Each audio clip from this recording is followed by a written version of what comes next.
Why? We use the PHQ-9, which What is the PHQ-9? it's a depression screening form. That's like generalized anxiety disorder, general depression. It's got nothing to do with a woman suffering from postpartum depression, does it? I disagree. Well, do you agree that people perhaps that may know a little more than you determined that the Edinburgh scale is the appropriate scale to administer to a pregnant or postpartum woman? The state has the form. You're familiar with the Edinburgh scale, right? I've heard of it. And can you explain to me how it's graded? No, I cannot. There are 30 questions in it, are there not? I don't use this scale, so I don't know how many questions there are. So the Edinburgh scale, do you even know that the cutoff for someone that is depressed in their condition of postpartum would be 15? Anything over that, they're in severe depression? Okay. You know that her first Edinburgh test that was administered to her put her at a 23 Objection. Overruled. severe depression? I was not aware of this test. I was not aware that this had been administered to her.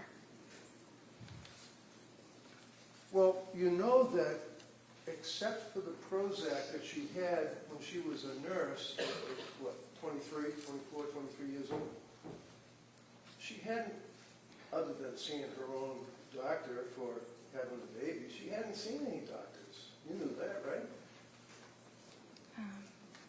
I didn't know exactly which doctor she sees. I think we ask about your primary care doctor, but she did not report any other medical issues that she was under treatment for. So is it important for Dr. Jennifer Tufts to know whether or not a patient who is coming to you for help has a prior medical history other than what they might tell you? Well, when patients are able to advocate for themselves and share their medical history, we rely on what they tell us. Was she able to advocate for herself, in your opinion, when she came to see you, when you evaluated her in September? Absolutely. How about October? Yes. How about November? Yes. How about December? Yes. And your medical records, you would agree, show that during that period of time that she was deteriorating, was a word that was used on Friday. Isn't that right? No, so. You used the word deteriorating on Friday, did you not? She was a little bit worse at certain appointments, and the deteriorating word, which is not my word choice, is what is in the note because I had to select that. Because why? You have some kind of a program that you have to check the box and you have to bring down the drop box? You can't take a pen and write something down about a patient? There are certain parts of the note where I can write whatever I feel is necessary, but that specific aspect of the note is a button where you have to click one of three choices. So when the jury's going through your medical records, one of the things that they're going to see is that when you meet with the patient, you have a form that you fill out where it says, if you feel like you're going to harm yourself or somebody else, make sure you go to the emergency room, right? Yes. If you have any urges to harm yourself or others, go to the nearest emergency room. That's in every single time that you meet with a patient, right? Yes. And it indicates that if there's any, call the Suicide Prevention and Crisis Hotline. If you feel that you're in crisis, you may text home to a particular number anytime. What's a suicide hotline? It's a phone number that patients in crisis can call and speak to a trained counselor. Now, a psychiatrist, you'd agree with me, is not a counselor, that's for sure, right? Well, a psychiatrist has training in therapy as well as in medicine. Did you give Lindsay Clancy any therapy? There was some therapy incorporated in our sessions, Like but what? we did. Like what? sorry. Providing emotional support, listening to Excuse her. me. Hold on, no, please. Finish her answer. No, she can't. Hold on, everybody. Sorry, Judge. She can. You ask the question, Sustain. we're gonna let her finish, and then you can follow up with any questions you want. Thank Go you. ahead, Doc. Anything else you want to say? So her sessions were largely focused on the medication management, but there was an aspect of therapy including those items. Okay, and the sessions were for what, 17 minutes? No, How long were they? 25 to 30 minutes. So 25 to 30 minutes on the television, and were you face the TV screen with her for the full 25 minutes? Yes. And that's not noted in your records. It says 17 minutes on all your records, doesn't it? So if you look closely, it says the therapy component was for 17 minutes. It doesn't say the entire duration is 17 minutes. So what do you do when you're trying to give therapy as a psychiatrist to a patient that came to see you? What do you do? What do you do for therapy? It depends on the person. Well, how about Lindsay Clancy? What did you do for therapy with her? I listened to her. I listened to her concerns and provided support. I tried to provide her with hope that eventually things would improve. So you listened to her concerns, and you'd agree with me that her concerns were, for example, that she actually was unable to sleep. Is one of her concerns, right? She was having a lot of difficulty with sleep. On the September 15th meeting, you indicate that her mood was okay, but her affect was anxious, and you called it incongruent. What does that mean?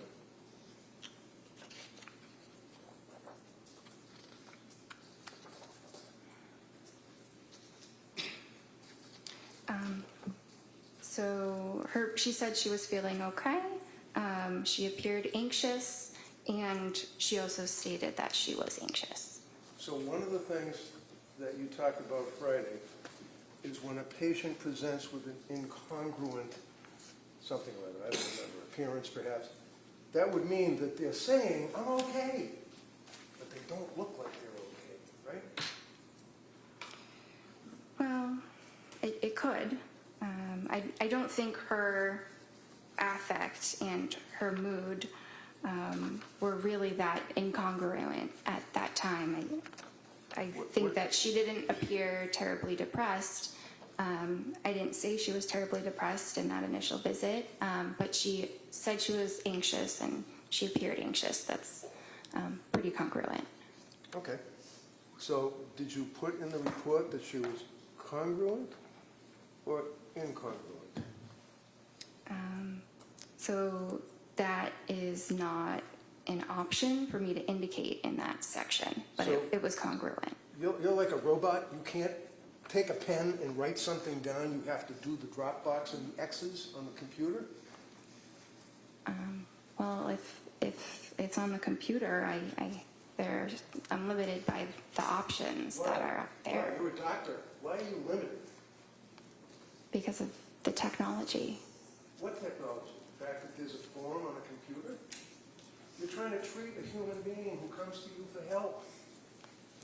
And that's what's most important. What's most important was the treatment, not what is checked off on a box. Makes sense. So you were unable to make a note as to whether or not her affect and her mood appeared to be in conflict and that she would have been incongruent and that she had poor insight. You couldn't write that down. Is that right? Because the box doesn't let you. Correct.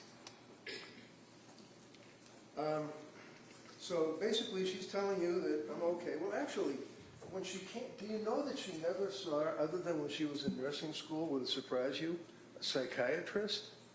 And that was only for like a week when she got the Prozac in nursing school because she was afraid of public speaking? Did you know that? I was aware that she did not have a significant past psychiatric history. I was aware of that.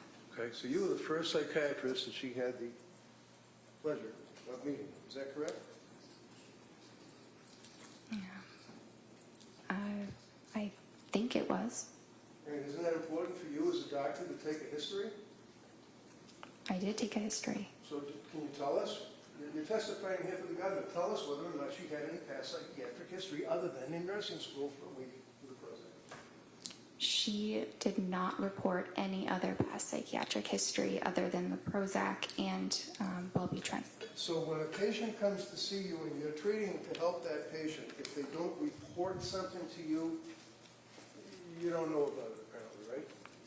Well, I think it depends. There are certainly things I can assess, but if it's related to their history, I do need them to tell me. Well, you can't assess it unless you ask, right? Unless I ask or they volunteer it or they Of fill course, it we out in already talked forms. about the volunteering. How about you as a doctor, when you're evaluating a patient coming to you for help, do you ask them questions? Yes, You didn't ask her a prior history. I did. What did she tell you? She said that her prior history was what we discussed about the Prozac in the nursing school. So, basically, other than hoping to give her hope, is what you said, for the therapy. How do you give someone hope for therapy, the other doctor? Try to encourage them and... What did you encourage her on September 15th? Sorry? What did you encourage her to give her hope on September 15th? What did I encourage her? Yeah. I don't remember exactly the words. It was Did you write it almost 4 down in years your ago. records? No, we don't write those details of Well, that's everything the that's therapy said. you're talking about, right? Yes? Yes. And you don't write down the therapy you give a patient in the records, right? Well, I write something about it. You write it I down, mentioned not- that. Excuse me. Hold on. So yes You or gotta no? let her- Hold on. You gotta let her finish the question. If you listen to the question and answer just what they asked, okay? Go ahead. You could rephrase that question, Counsel. No, I'll let her answer it. All right. I mentioned that I provided supportive therapy. What is supportive therapy? It's listening to the patient's concerns and providing emotional support and validation. So, emotional support and validation, all sounds good. Here's a young woman who is what, 20, 29, 30 years old, came to see you? Yes. And came to see you for help, right? Yes. Told you she couldn't sleep and she was anxious, correct? Yes. You know that she was postpartum, correct? Yes. You know that as a patient who was postpartum. By the way, what is your opinion of the period of postpartum wherein one can have postpartum depression or, more importantly, postpartum psychosis? What's the time frame? It's typically 1 year. So she was well within that time frame, correct? Yes. And you tried to provide therapy by giving her hope. And how long do you figure did that take? 5 minutes, 10 minutes, 2 minutes? I'm not sure. I think it was different in each session. Okay. So the only thing that you diagnosed Lindsay with on September 15th was GAD, Generalized Anxiety Disorder, correct? It was generalized anxiety disorder as well as an adjustment disorder with depressed mood. And you prescribed medications to her, right? Yes. And the medication that you provided to her was the sertraline, right? Yes. And the sertraline would be Zoloft, right? Yes. Now, this is a little chart that shows the prescriptions that Lindsay was on. And you are the yellow colors. They're the tops. Okay? You can see that. Do you agree with me that on September 15th, you prescribed sertraline, Zoloft, 30 count, on September 15th, 25 milligrams, right? Yes.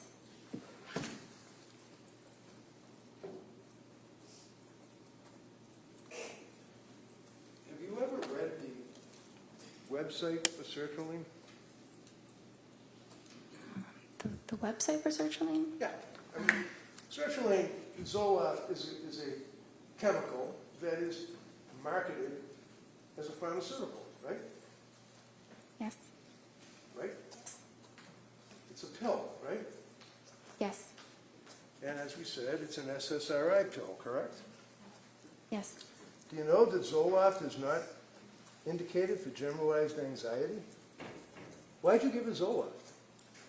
It is a very effective medication for generalized anxiety disorder. So you're familiar with the drug labeling for Zoloft, is that correct? Generally. Generally. Are you aware of what the manufacturer of Zoloft indicates it can be used for, to treat? I'm aware that it's used to treat various forms of anxiety disorders as well as major depression.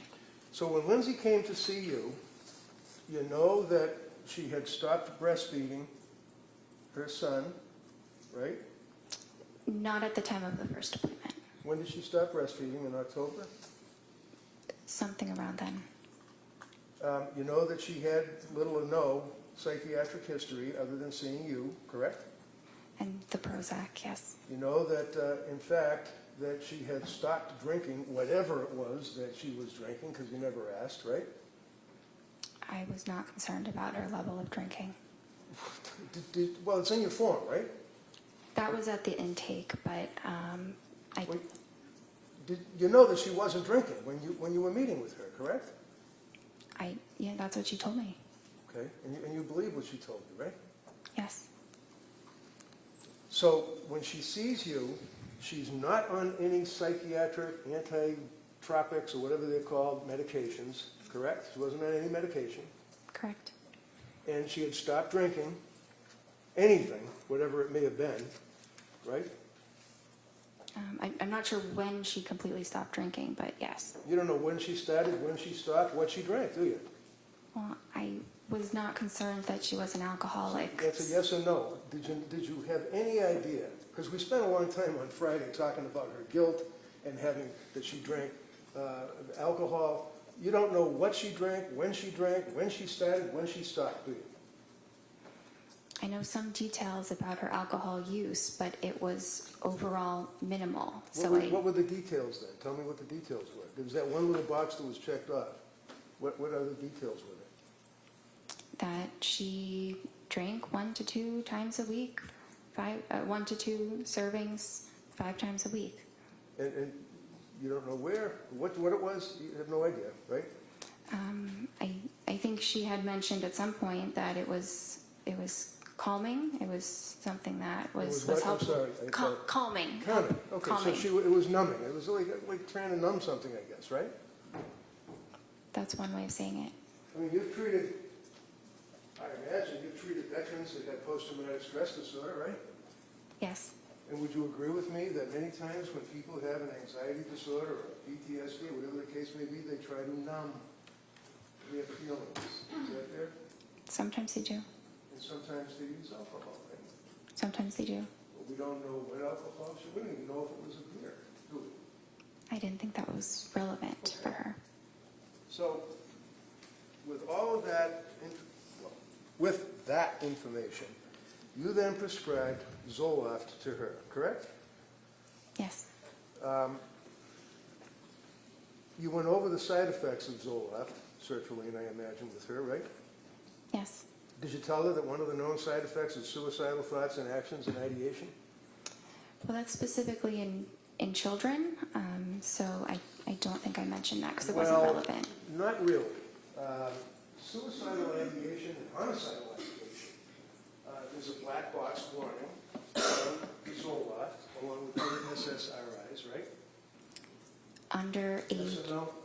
for children and adults younger than Lindsay. Excuse me, doctor, I apologize. Can you just listen to my question and answer it yes or no? Is there a black box warning on Zoloft?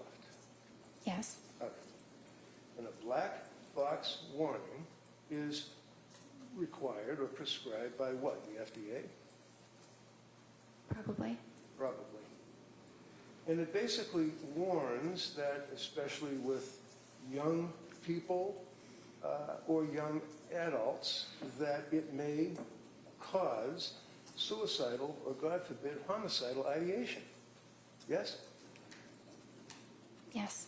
And you're aware that, in fact, the FDA has determined that that goes up possibly to a 23, 24, 25-year-old. You know that, right? I think 24 is 24. what they say. All right, I'll give you 24. It's possible, is it not, that the SSRIs that get into a person's brain affect a person that's 3 or 4 years older than the FDA cutoff with suicidal ideation or homicidal ideation? It's possible? There's a lot of development that happens in the brain between ages like up to 24 and closer to 30. The brain is fully matured at past age 24, and so it's less vulnerable than in a younger individual. So with 24, you're suggesting as a cutoff, are you suggesting to the jury that a drug that increases the risk of suicide in a 24-year-old patient cannot increase the risk of suicide in a 29 or a 30-year-old patient? Just a little bit. I don't believe there's evidence that it causes that at all in individuals over 24. So, as a psychiatrist who had the ability to issue these types of medications to patients and citizens, what research did you do on Zoloft and suicidal ideation, homicidal ideation? I was taught extensively about SSRIs and suicidal ideation in my training. Vermont, right? In Vermont, in Boston, yes. Okay, so in Vermont was when you get your medical degree, right? Yes, And in Boston would be when you were a resident, right? yes, And then you had board certification on general psychiatry, right? yes. You can have a certification on a subspecialty, right? There are certain subspecialties, yes. Right, and some of the subspecialties deal with postpartum or women that are pregnant and have babies and have psychiatric symptomology. There's no board certification for perinatal or reproductive psychiatry. Well, there are plenty of classes that are recognized as, for example, at Harvard Medical School, there's an annual class or symposium, if you will, for postpartum. Have you ever been to that? No, sir. What have you done to research or to improve your education? I understand you went to med school and that you were a resident. What programs, continuing education, symposiums have you attended since you got the ability to prescribe these medicines to people? I have not attended a symposium. Have you attended anything? I have not, but I have done a lot of reading on my own, of research and guidelines about this area in psychiatry. Did you tell Lindsay when you were going, because one of the things that you guys are always concerned about is what's called informed consent, right? Yes, And what is informed consent? What does that mean? it In a means medical sense, not just like out in the street or something. explaining to a patient the risks and benefits of treatment and possible alternatives, and making sure that the patient understands what you're saying. Now, when you were going over the symptomology or when you were going over the side effects of Zoloft, one of the side effects of Zoloft is, and I quote, severe trouble sleeping, right? Yes. Did you tell her that? Well, insomnia is listed as a side effect. No. You already said yes, you know it. Just, did you tell her that Zoloft has a side effect of giving the patient severe trouble sleeping? That's all. So I didn't use the word severe because it typically doesn't cause severe trouble sleeping, but I thought you were referring to when she told me that she did have severe trouble sleeping, Well, and that that's was what true. she told you, right? That she had severe trouble sleeping, right? She told me, yes. And you know that one of the side effects of Zoloft is, let's say, trouble sleeping. You know that, right? Yes. Your answer is yes. The jury has to be able to hear you. Yes. And why would you prescribe Zoloft to a young woman who's postpartum, who's coming to you with anxiety, who's telling you she can't sleep, she's got all of these symptoms, and you prescribe a medication that would have a side effect of trouble sleeping? So individuals have very varied responses to medications. Some have no side effects, some have one or two. It's impossible to predict, but Zoloft is a top choice, a first-line medication for Says her. who? It was Says who? says it's the general consensus Well, know among about the lawsuits psychiatrists. against Hold on, Zoloft, right? again, we can't have both of you talking at the same time. So let her finish her answer, and then I'll give you plenty of time to follow up any questions regarding her answer. So, you finish your answer on that?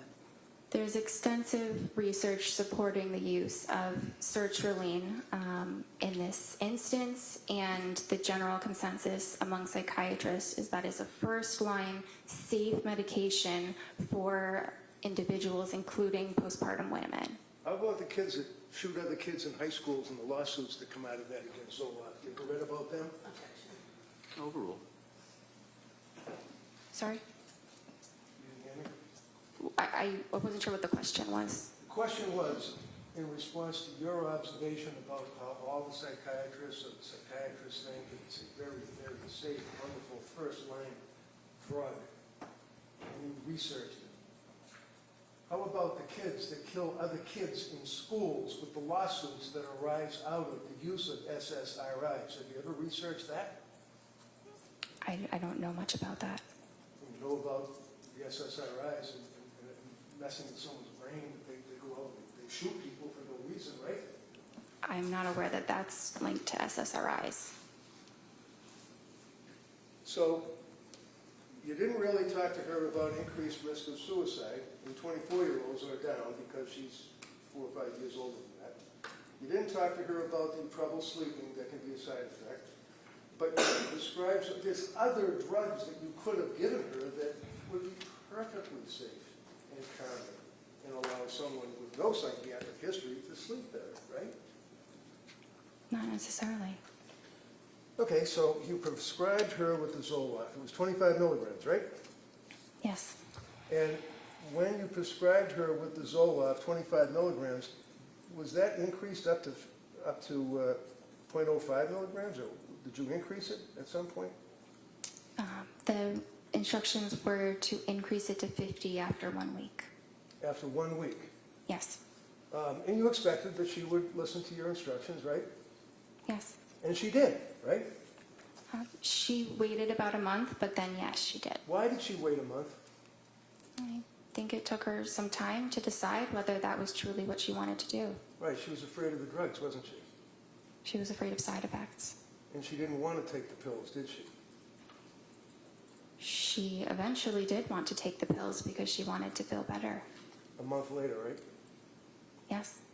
So you prescribe the Zoloft, SSRI, and then you tell her after a week to increase it, and she doesn't take that medication for a month, correct? Correct. And then she did take the medication, right? Yes. And did you meet with her or talk to her before she actually started to implement that particular regimen? I had met with her beforehand, but I was not aware of when she made the decision to go ahead and take it. So you met her on the 15th of September, right? Yes. When was the next time you met her? Can I check? Sure, of course, absolutely. You can look at anything you want. September 28th. And on September 28th, did you discuss with her the fact that she was afraid to take the Zoloft? Yes. And did you recommend that she do that?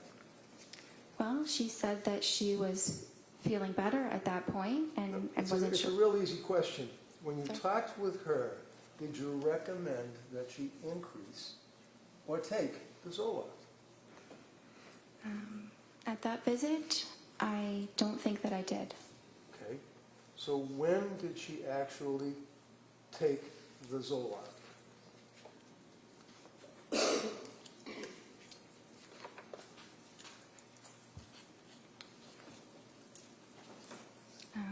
She told me in her October 20th visit that she had taken it 1 week prior. And she told you that when she increased it in accordance with your instructions, she went off the rails, right? I don't think she used those words, but she had What words did side she use effects. for you as her doctor? She felt awful. Awful. Why did she feel awful? Did she have a stomach ache? Did she have a headache? Why did she feel awful? She did have some stomach aches. She had some diarrhea and had a difficult time eating. She also had increased anxiety. She had some more depressed feelings. She had more difficulty sleeping. And what was your advice to her as her doctor on the 28th of October, after she told you about the effect the Zoloft had on her? I told her to stop it, stop the medication. Okay. Now, Zoloft being an SSRI, and a patient that is taking the Zoloft, and the 0.05, we spent Friday afternoon going over the drugs, and 0.05 milligrams is the lowest dose, and all that. That's the dose that is prescribed to people, invariably, correct? It goes up to 200, but that is a starting dose. For pretty much all of you psychiatrists would agree with that, right? 0.05, right? 50. 50, okay. And you then told her to stop? Yes. What does it mean to titrate something? To slowly increase the amount. What do you tell patients when they're on an SSRI as to weaning them off the SSRIs? Depends what the dose is. If it's a high dose, you need to slowly decrease the dose, so kind of the opposite of titration. But if it's a low dose to begin with, you can stop it. Are you supposed to tell a person that's on an SSRI to stop immediately or to slowly withdraw from it? At 50 milligrams, it is perfectly fine to stop it immediately. So you didn't have any concerns at all about telling her to immediately stop taking the Zoloft? And what did you do, put her on another drug? Not immediately. Okay. So did she relate to you on that October 28th meeting that you had?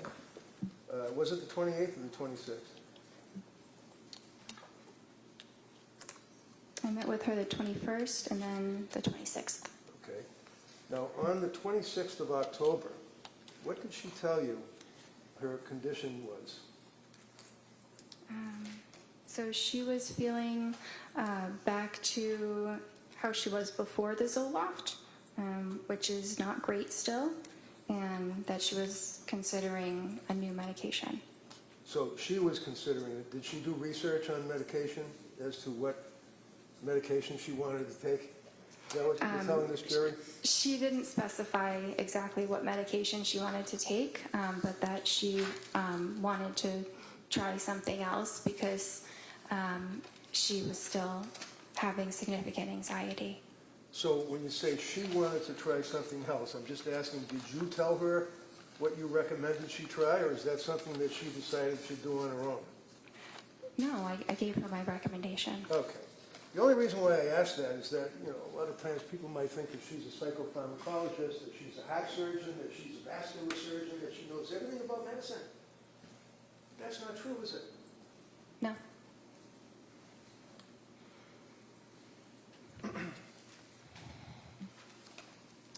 Would you agree with me that prior to telling her to stop the Zoloft, that one of the concerns that you had is that Zoloft affects anxiety and affects sleep, and you hope that it treats the underlying anxiety by balancing brain chemistry and increasing serotonin, right? Yes. Is that fair? And you'd agree with me that it does, as a side effect, have an impact on a person's falling asleep or staying asleep, as a common side effect, right? It can happen. It doesn't happen to everyone, but it certainly happens to some. But it is temporary. That's the important distinction. Is that there are many side effects that disappear entirely, and then the medicine is quite helpful for those certain conditions. What's that? Yes. She had problems sleeping, didn't she? Yes. Even after the Zoloft, right? Yes. So you, not her, you recommended a particular drug that she should take, right? Yes. And again, as it relates to what one would expect a young woman who's a labor and delivery nurse to know about psychiatric medication. What is methazine? Do you know? I'm sorry? Methazine. I'm not sure. How about hermababate? B-A-T-E. H-E-R-M-A-B-A-T-E. How about that? You ever heard of that? I'm not familiar with that. That's what's used to administer to a woman who's going through birth. You don't have an obligation to know that, do you? No. You have an obligation to know about psychiatric medications, though, right? Yes. There's a difference between what's known as nescience, which is not knowing what you have no duty to know, and ignorance, which is you don't know what you should know. Is that fair? Yes. So, did you ever gauge Lindsay's knowledge or ability to judge what medication would be good for her? So that was my role. Right. I didn't expect her to know significantly the details about different psychiatric medications. Is it important to know that a woman that's coming to you because of postpartum issues, shall we say, had prior problems in prior deliveries? Yes. And you'd agree with me that you're on the front line of healthcare for pregnant women when someone comes to see you, either pregnant or after having a baby, right? They're usually referred by a therapist or an OB, but yes. Okay. So being on the front line dealing with these people, and you advertise that you deal with pregnant people before they have babies, right? Yes. And after, correct? Yes. Did she have any prior issues with her prior babies? I knew that she had some anxiety symptoms with her prior, after her second child was born. And that would be Dawson? Yes. And when she saw you after having Callan, how old was Dawson? A few years old, maybe 2 or 3. Did she tell you what the side effects were after she had Dawson? She did. I did not list them because, Excuse me, that means you didn't write it down? yes. So what is it, your memory? That we'll go by that, right? Sorry? We'll go by your memory? Go by my memory about what? I don't recall exactly which side effects she said, but I recall that they were some of the very common ones, the ones that are temporary. Hold on. You're telling this jury that you don't recall what the side effects were that she told you, but your memory is that they were general, common? Is that what you're saying? Yes, because if they were anything else, I would have documented it. Well, how about she took Zoloft? Did she take Zoloft, SSRI, after having Dawson? I think she took it for about a week. You think? Or she did? She did. So isn't that something that would be indicative of the fact that there was some psychiatric issues after she had her second child? Yes, but she did not describe them as being severe. Well, as a psychiatrist, can you ask her whether or not they're severe, or do you just wait for them to tell you? Based on her description, they did not sound severe. Tell me about bipolar. What's bipolar? Bipolar is a mood disorder that has both depressive episodes as well as episodes of mania. And is it your understanding that if a person has a difficult birth and in fact has some psychiatric attributes as a result of that difficult birth, that you should not prescribe SSRIs to that person because they could be bipolar? Having a difficult birth does not, it's not a contraindication to an SSRI.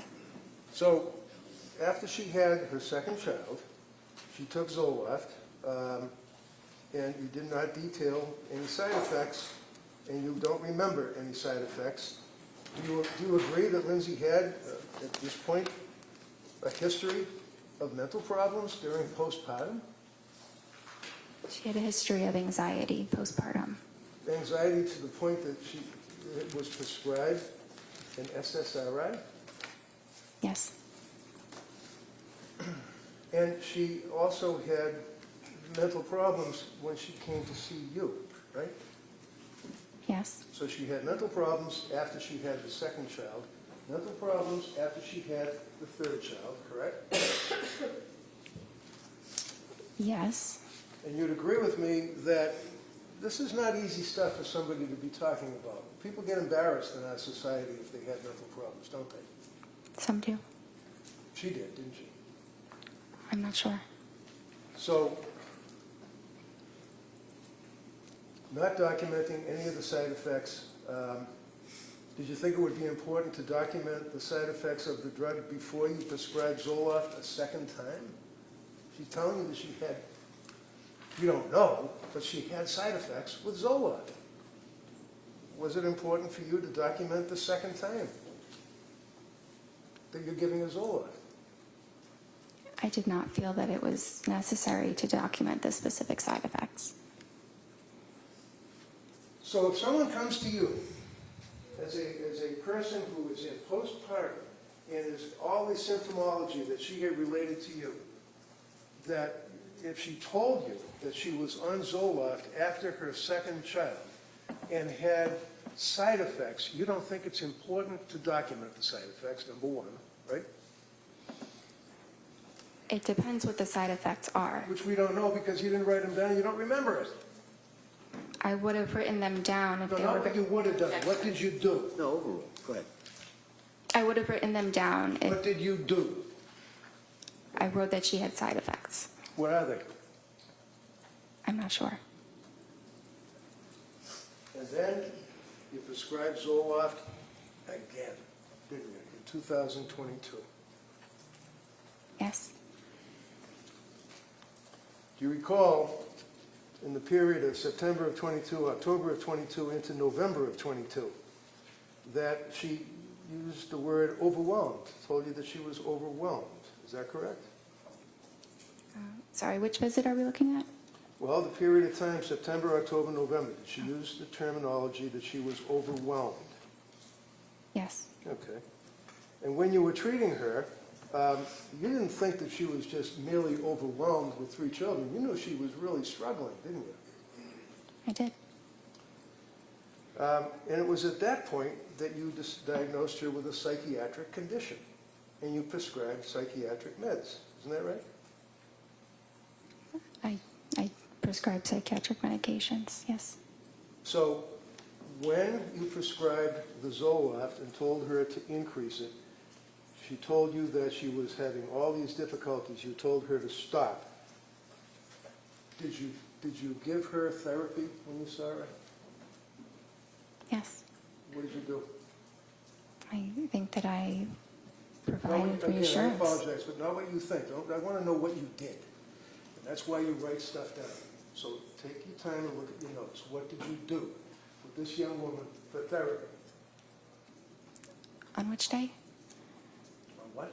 Which day are we talking about When specifically? she came to you and told you that she was overwhelmed, and you diagnosed her with a mental illness and prescribed a psychiatric condition for psychiatric meds. What therapy did you give her? Because you told us that when you're on the television, you still give them therapy too, right? I do. What did you do? Well, I'm having trouble identifying exactly when she said the words overwhelmed. So it's hard to pinpoint exactly what I said in a span of, a number of different visits. Did you indicate that there's information on the website that if a person has an emergency that they should do something? I did, and I advised her the same. So basically, if one of your patients becomes suicidal, and on that note, did she tell you at that point, up to November of 22, that she was dwelling on suicidal thoughts? It was a while before she mentioned anything about suicidal thoughts. Tell us when. I might need to look through the records to right see ahead. when she first did.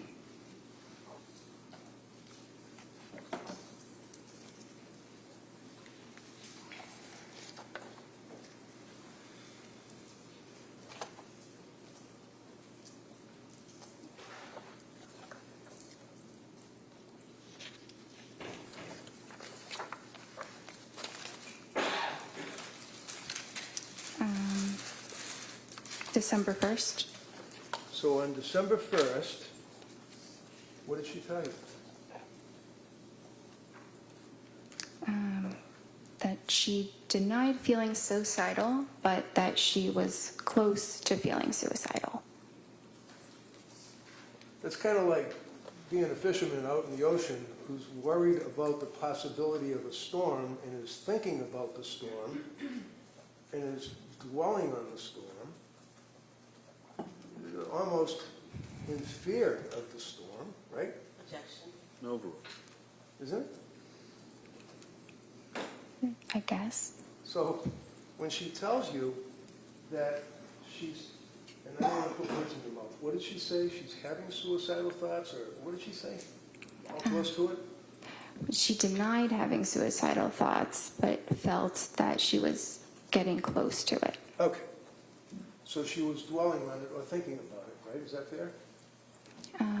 She was fearful of eventually having those kinds of thoughts. To kill herself. Yes. And how frequently were the thoughts?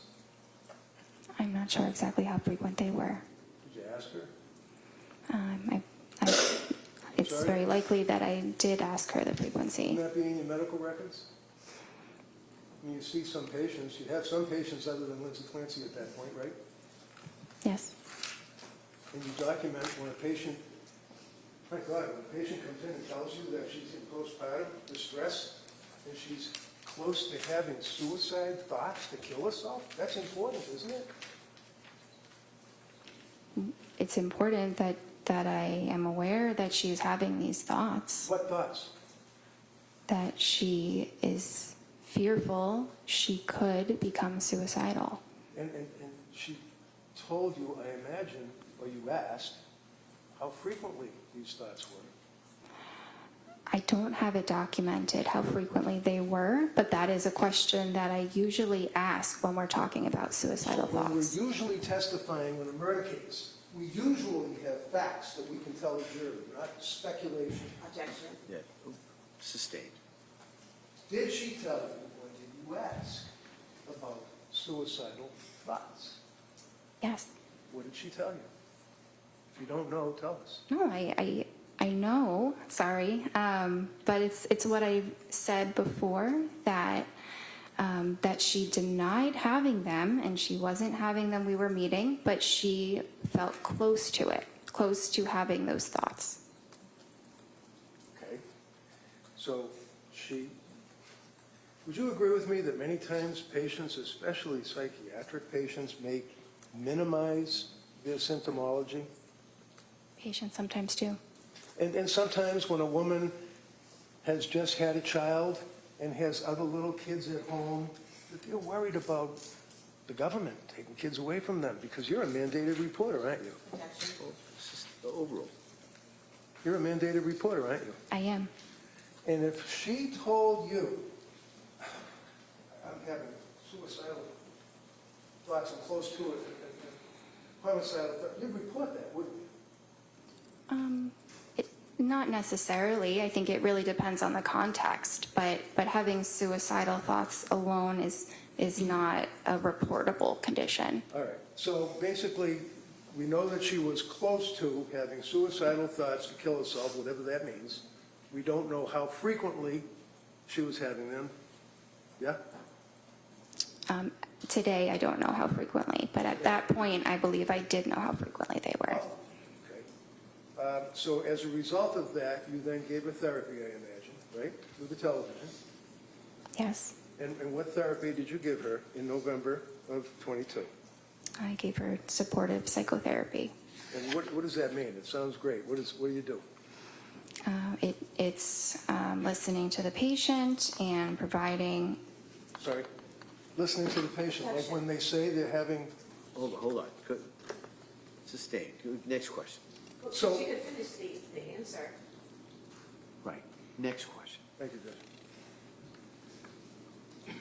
Listening to the patient, that would be when, for example, one of your patients tells you, after all the treatment that you had provided prior to that, all the symptomology that she had, insomnia, anxiety, and all of that she's close to having suicidal thoughts, that would, I imagine, impact on you. Yes. So what did you do with this psychotherapy? So I provided emotional support and validation and What does that mean, validation? encouragement. What does that mean? Something like, I understand this is a very difficult time. It really, it varies on the individual. Sure, how about Lindsay? I don't remember the exact therapeutic words that I used. Okay. How long did you give the therapy? Validation and all that stuff?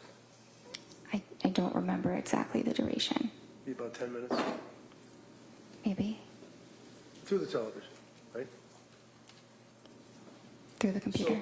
So, as we pointed out, you tell the people that come to see you, when I say you, I mean collectively Astor Medical, that you would expect that if a person is in crisis, as you guys say, or is suicidal, that they would have to go to a computer or their cell phone, right?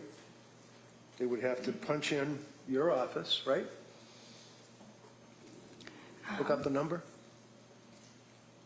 We advise them to call 911 or go to the emergency room as quickly as possible. How about suicide hotlines? Do you give them advice to call them? That's an option as well, yes. Sure. Did she call suicide hotlines? I was not aware that she did. Did you ever ask her? I don't think I specifically asked that What about question. non-specifically? Did you ask her anything? Did you beat around the bush maybe? You ask her anything about suicide hotlines? I don't think I asked her about suicide hotlines. Would it surprise you to know that she called suicide hotline in that time frame, not once, but twice, and was turned away? You guys were in the front line of this, aren't you? No, overall. It does surprise me, yes. It does what? It surprises me that she called them twice. And you never asked her if she had ever called the suicide hotline, did you? I don't think that I did. I understand. You're a doctor.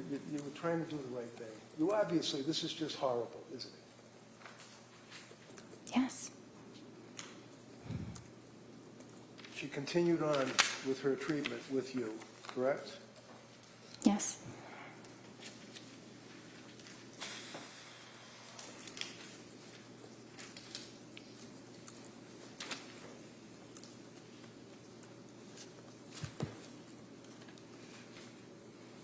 What was the next medication that you put her on?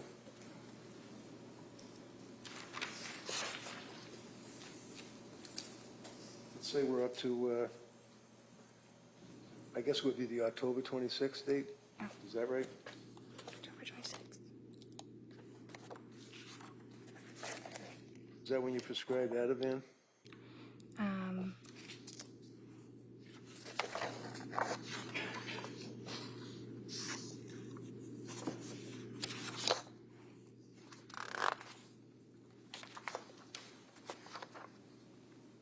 I prescribed that on the 21st.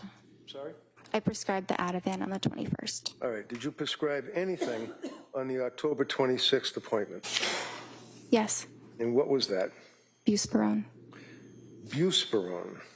And would you agree with me that, is that also Vanspar? Buspar or buspirone are the common names for it. Okay. You ever heard of Vanspar? V-A-N, V as in Victor, A-N-S-P-A-R? You ever heard of that? No, I haven't. Okay. And would you agree with me that there are a number of side effects of buspirone? Every medication has side effects, but Okay, so my question is pretty simple. Buspirone, you mentioned it, I'm asking, any side effects? yes, What are the side effects? they could be tiredness or dizziness or rarely some upset stomach, but it's generally a very, very well tolerated mild medicine. And do you recall, was she taking any other medication at that point, if you know? Yeah, she was taking some of the Ativan. Some Ativan, right? Did you prescribe that to her? Yes, When did you prescribe the Ativan to her? the 21st. And she was compliant with your recommendations, right? Yes.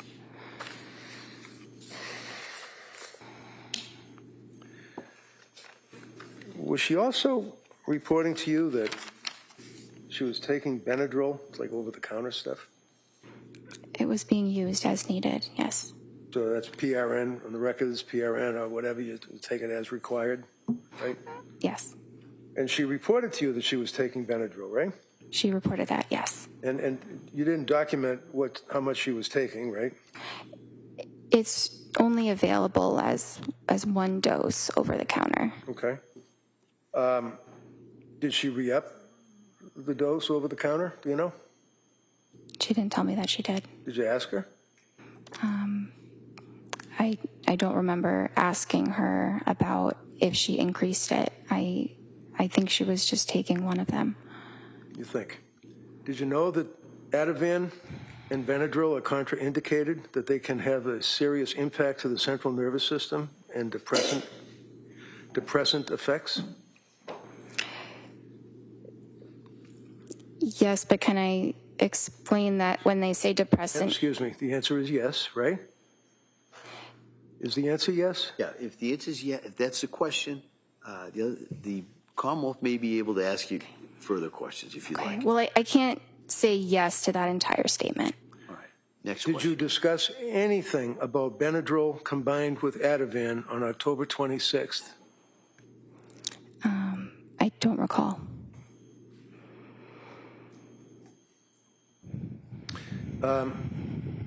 On October 26th, was she still worried about suicidal thoughts? She denied that. And on October 26th, how did she deny that? Do you have that noted in your record? I do. And what does it say? Patient denies suicidal ideation. Okay. So there's a huge difference between suicidal ideation and somebody having thoughts of suicide or being close to it, right? Not exactly.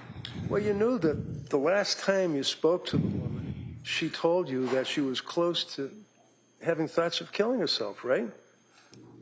Yes. And you're her doctor, right? Yes. So what do? You just say, do you have, and check the box, and say, do you have any suicidal ideation? And she says no, and you check the box? No, it's not that simple. Do you ask her, like, well, gee, the last time I spoke to you, you told me that you were close to having suicidal thoughts of killing yourself. Did you pursue that on the 26th of October? Yes. And what did she say? That she wasn't. Now, How long was that appointment, if you recall? Would you agree it was 17 minutes and then there was some therapy? The entire appointment was something between 25 and 30 minutes. And that was again through the television, right? The computer, yes. Computer. Did you also add a drug called hydroxyzine? Yes. When was that? So that was the same visit as an alternative to the Benadryl. Okay, so on October 26th, when she told you that she was taking over-the-counter Benadryl, I asked you what you prescribed to her, and you said Ativan, right? Right? Yes. And then I asked you about the contraindication of Ativan and Benadryl, right? You asked me about that, yes. And then you, on October 26th, started her on Buspar, correct? Yes. And what is the purpose of Buspar? Is that for anxiety? Yes. And what kind of drug is Buspar?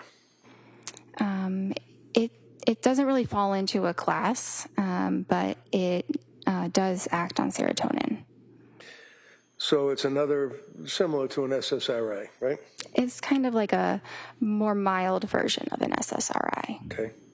So she's on Benadryl over-the-counter, Ativan, which is a benzodiazepine, Buspar, which is an SSRI, and then you prescribe hydroxyzine on the same day, right? They weren't all to be taken at the same time. What's hydroxyzine? Hydroxyzine is an antihistamine. Okay.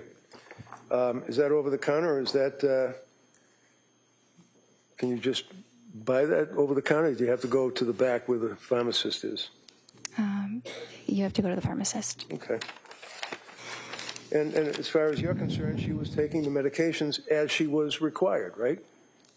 That's what I was told. I'm sorry? Yes, that's what I was told. Did you, by her?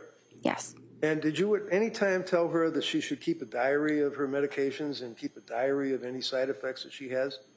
I didn't instruct her to do that. You don't have to instruct somebody to do anything, but did you recommend it? Like say, hey, if you're on all these meds, if you're having an effect, you should write it down. When, time, date, anything like that? I didn't tell her to do that. Would that be helpful? Maybe, but usually we go through all of that in the appointments, and we met very frequently. Now, you'd agree with me that at this point, prior to the next appointment, which was November 2nd, she had gotten significantly worse, even after all this medication that you had been prescribing, right?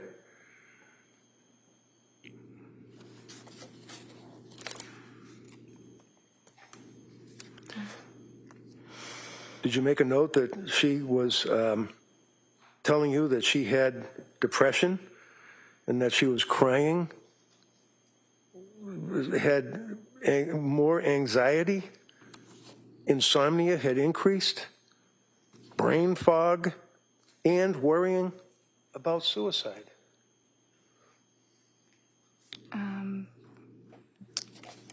In the couple weeks after starting those medicines, I don't recall that the symptoms were significantly exacerbated. Okay. Friday afternoon, you answered the DA and you said that you recall that she used the word brain fog, right?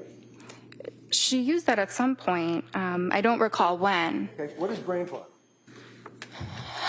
It's a very subjective feeling that someone might have where maybe it's, hard to think of a word that you're trying to think of, or maybe it feels like, maybe you're thinking of things a little bit more slowly than you normally would. And how often was she dwelling on suicide? At what point? At the point she told you that she had anxiety, insomnia, brain fog, crying inconsolably. Objection, if we could have a date. I think he's going to get to that. Go ahead. October 26th, heading into November 2nd. Do you recall, I'll rephrase it, do you recall going into the November month meeting with her, and she told you that she had brain fog.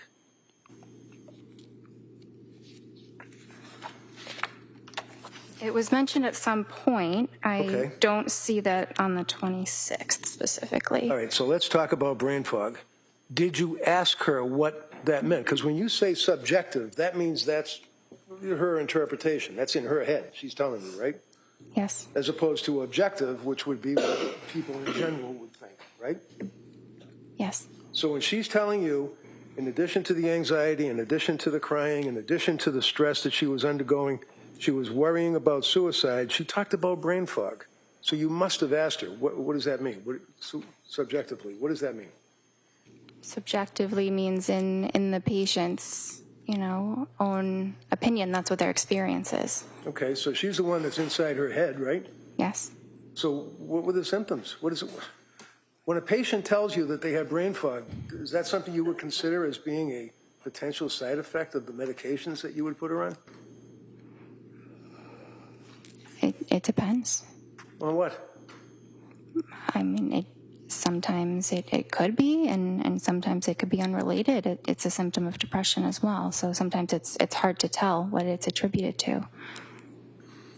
So at this point, heading into November, your answer was to prescribe more medication, 3 more drugs, right? You prescribed Ativan, or increased the Ativan. What was her load for Ativan at this point? Do you remember? Sorry? What was her milligrams, if that's right, or nanograms, whatever it is, on the Ativan, on the script that you had provided her? Objection, if we could just have a date. I think you said, if you can answer that, go ahead. Which date are we referring to for the Ativan? Because there were. I'm sorry. She already objected. He already said you can answer it. When did you increase her Ativan and to what level? So she was prescribed Ativan 0.5 milligrams. Right. And then when I next saw her, she said it was a little bit helpful. So I said you could increase it and see if 1 milligram is more helpful. Did she increase it? Yes. And when was the next time you saw her to talk to her on the television or on the computer? Well, I saw her on the 26th, and then I saw her on the 31st. I'm sorry. How was she on the 31st? Halloween. Sorry. How was she? That's not my note. That's her therapy note. Okay. So how about this November 2nd? Was that the next time you saw her? I saw her on November 2nd. And she told you that she was hesitant to use the medications, the Buspar and the hydroxyzine, right? She said she was hesitant to try the Buspar. She was scared of the drug. She was scared of the drugs, right? She was afraid to take a medication. She wasn't doctor shopping and asking you to give her drugs so she could get high. She was asking you for help. Isn't that right? Yes. And she was afraid to take the drugs and told you that she was afraid to take the drugs, right? She told me she was afraid to take the Buspirone. Did you advise her or counsel her or give her therapy about that? Validations? Yes. And what did you tell her? Well, I advised her of, the risks. What were the risks? Well, the risks of medicine, like we had said, sedation or dizziness. Okay. How about interfering with sleep? Buspirone doesn't usually interfere with sleep. Not usually? Did you ask her about any thoughts of suicide or being close to having thoughts of suicide? Yes. Did she indicate to you that she had any thoughts of suicide at all? Not at that date. Did she use those words, or is that a box that you checked off? I don't remember her exact words, but we talked about suicide or, thoughts of hurting yourself. Right. And there's a distinction between, in your records and the notation, between suicidal ideation and I quote, worrying about, thinking about suicide. Would you agree with that? Yes. And what did she mean when she told you, as her doctor, that she was worrying about, thinking about suicide? You mean in the prior appointment? I'm talking about a woman that's sitting in front of you on your television or your computer telling you that she was worried about thinking about suicide. Well, on the second, she didn't say that. Okay. When was the next time that she told you that she was worried about or thinking about or suicidal ideation?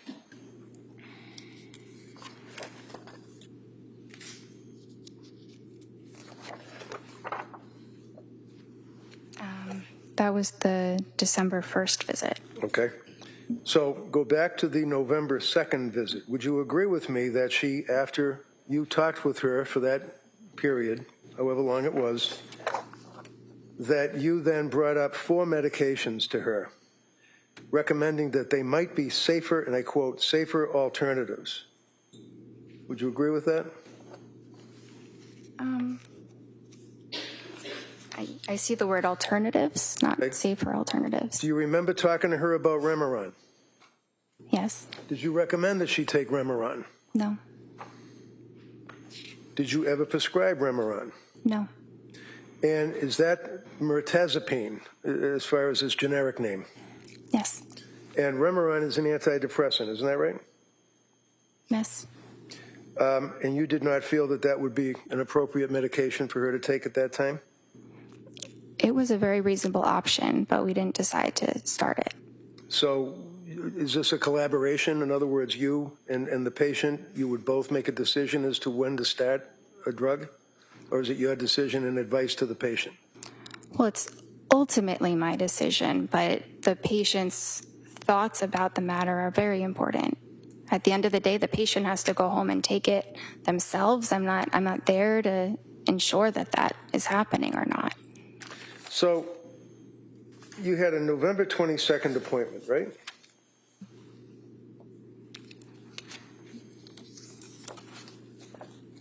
Yes. And it was at that time that she told you that she had been to see South Shore Perinatal Clinic, right? Yes.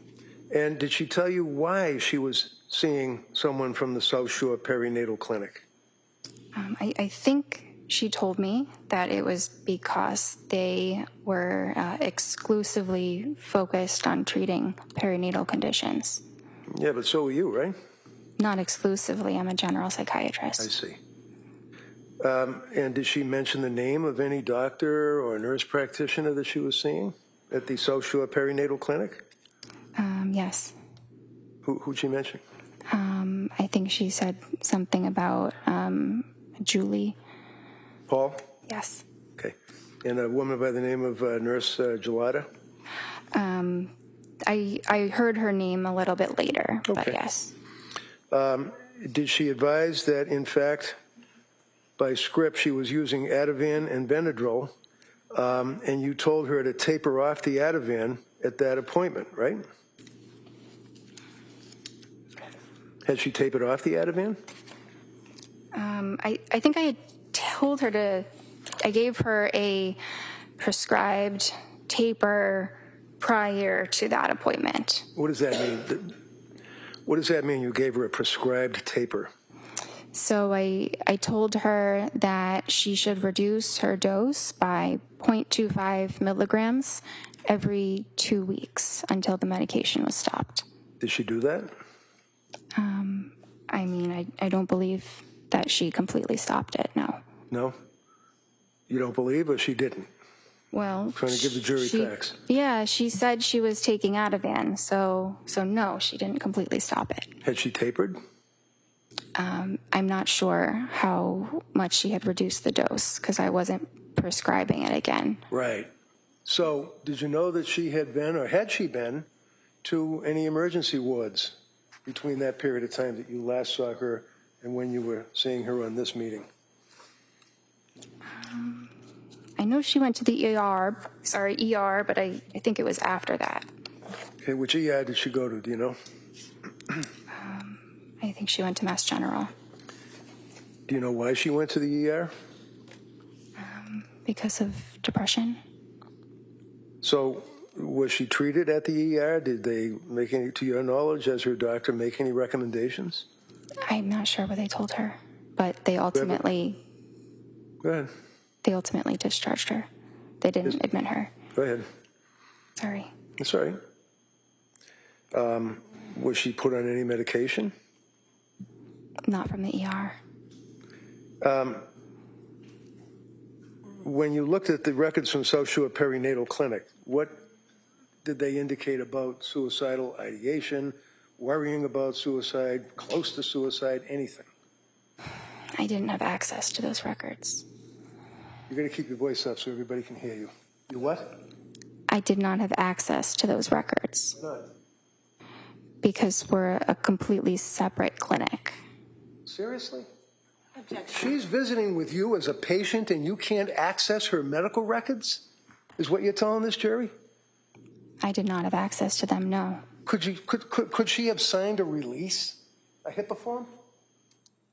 Yes, she could have. And you could have got the records, Yes. but you didn't. I did not feel like it was necessary because she provided all the relevant information about her treatment there. How do you know?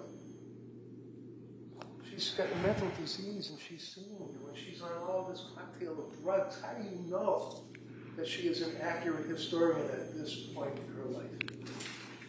It felt very accurate when she was able to recall the names of the medicines, doses of the medicines, specific days. She provided a lot of incredibly detailed information. So it showed me she was capable of doing that.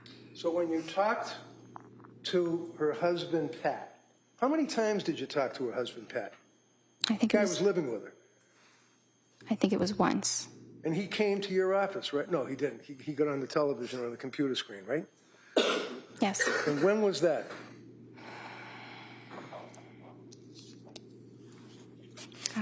I think it was the December 16th visit.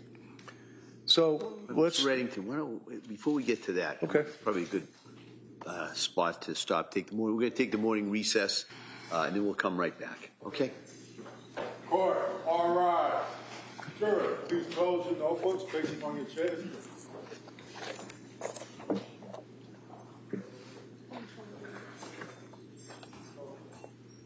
Next way, please.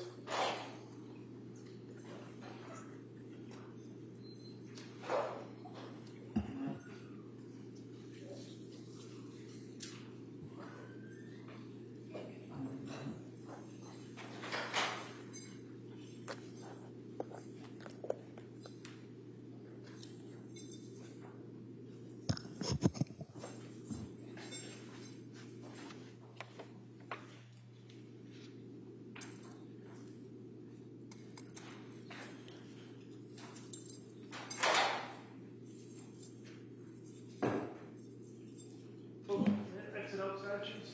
Like that, you know, go back.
Now in session, please be seated.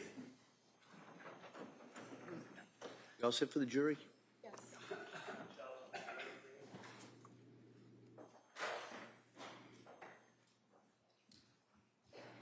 Cora, all rise. Jurors enter.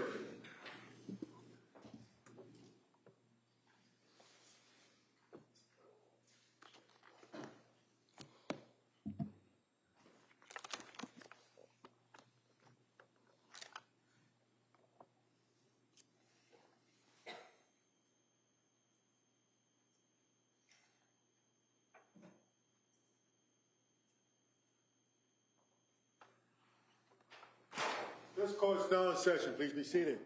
Your Honor, for the purpose of the record, we return back to the trial of Commonwealth versus Lindsay Clancy. All parties are present, including the defendant and the 18 jurors. All right, thank you. Mr. Reddington. If you would just please look at your medical records that you have in front of you, I believe, and just go back to the October 20th record, where you have, I believe it's called interval history. I had trouble hearing the date. Can you repeat that? Sure, October 20th? Sorry. Okay. So looking at the interview history, that's when that you decided to start Zoloft. It says a week ago, right? That's when the patient started it, yes. Okay. And she then increased the dose, and it says last night, right? Yes. And what was she telling you on the computer screen when you were talking to her? What did she say about increasing the dose of the Zoloft? That she felt awful. She couldn't sleep. Had insomnia, which became worse when she increased the dose. She didn't want to eat. She was having diarrhea. Food felt really unappealing. She was more depressed on it, crying all day yesterday, which is not normal for her. She had some mental fog and was terrified to start something new. Did she also tell you about her anxiety level? Anxiety was really bad even before med. Now hard to differentiate. Overnight racing thoughts, paranoid of getting suicidal thoughts, something bad happening, doesn't want to be alone. That must have given you concern that you had a pretty sick patient on your hands at that point, right? I was concerned, yes. So you gave her some therapy, did you? I gave her some therapy in conjunction with discussing all of her symptoms and assessing her and managing the medication. Okay, and again, I apologize. You have to keep your voice up so people can hear you way down here. So when you say you were talking about the symptoms, and what did you do? Just talk about the same thing that we had just gone over, the symptoms? Well, there were a number of them to discuss in more detail. That's the summary of them. Okay. So did she discuss it in detail? Yes. Did she tell you that her symptomology at this point on October 20th was so bad that she had to have her mother come and stay with her? Her mom was coming to provide support, yes. She wasn't coming to provide support. She was coming to stay with them, to live with them, wasn't she? Yes, I don't know for how long, but yes. Did you bother to ask her? Why is her mother having to stay with them? Because she needed some help. Do you know how long her mother stayed with her? I don't. Do you know that she ended up sleeping in the basement? I don't. Do you know that she ended up sleeping with her mother? I don't. So you decided that you'd stop the Zoloft and you would monitor closely, right? Yes. What does that mean, you'd monitor closely? Well, I saw her the next day, so that's monitoring, an example of Okay. monitoring closely. So this would be on October 21st that you saw her the next day, is that correct? Yes. Now, on the 20th, you made reference to the fact that you also recommended that she try fish oil and things of that nature, natural remedies. Yes. You also wanted to look into what's called Zulresso, Zulresso. Yes, What's Zulresso? it is a treatment for postpartum depression. And when you say that you were looking into it, what did you do? Did you find out if it was available and if she could participate in the program? I did some digging online to see where it is done and how to do it. I hadn't officially recommended it, so I had not started that for her. It's not really an easy medicine that I can just start It's not because what? I'm sorry. sorry, it's not a medication I could start on my own. It is it's infused through an IV in a hospital, so it's a bit difficult to coordinate. It's a 60-hour infusion, right? It's a long infusion. That sounds right. And it's about 2.5 days of infusion, and it has to be under hospital circumstance, and the only hospital around here is in Rhode Island, right? Yes. And did you ever recommend that she do that? It was something to consider. I couldn't make the official recommendation because that's not something I prescribe. Why? Because you can't pick that up at the pharmacy. Well, no, obviously you have to go to a hospital setting and basically have an infusion through your veins for 60 hours or 2.5 days, but why didn't you look into it or recommend that she do that? Well, I did look into it. So what happened? She ended up actually going to a partial hospitalization program at the hospital that does it. I don't believe the program was completed, but she went. And I advised her to discuss it with them because they have access to that medicine. I don't have access to it. Of course not. Is this Women and Infants Hospital in Rhode Island that you're talking about? Yes. So when you looked at the medical records for the Women and Infants Hospital, did they make reference to your inquiry for Zulresso? I never received records from Women and Infants. Did you ever look at them or even online? Online? Yeah, like online, like you do when you talk to patients. No, I never had access to them. Why? It's similar to South Shore. It's a completely separate hospital that I don't have access to. I don't work there. Well, of course you don't work there, but you're a doctor and you're treating a patient who's got medical records that you could access through a HIPAA release, right? Yes. Why didn't you do that? Well, she didn't ultimately end up having any treatment there, so it didn't seem necessary. She didn't end up having any treatment there, so it didn't seem necessary. You can't just walk into that place and say, hey, I'd like some Zulresso, can you? I don't exactly know how it works.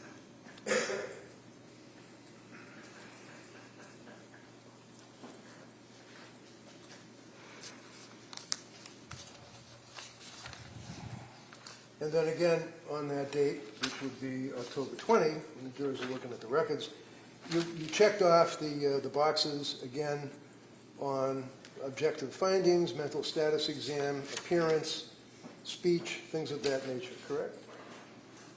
Yes.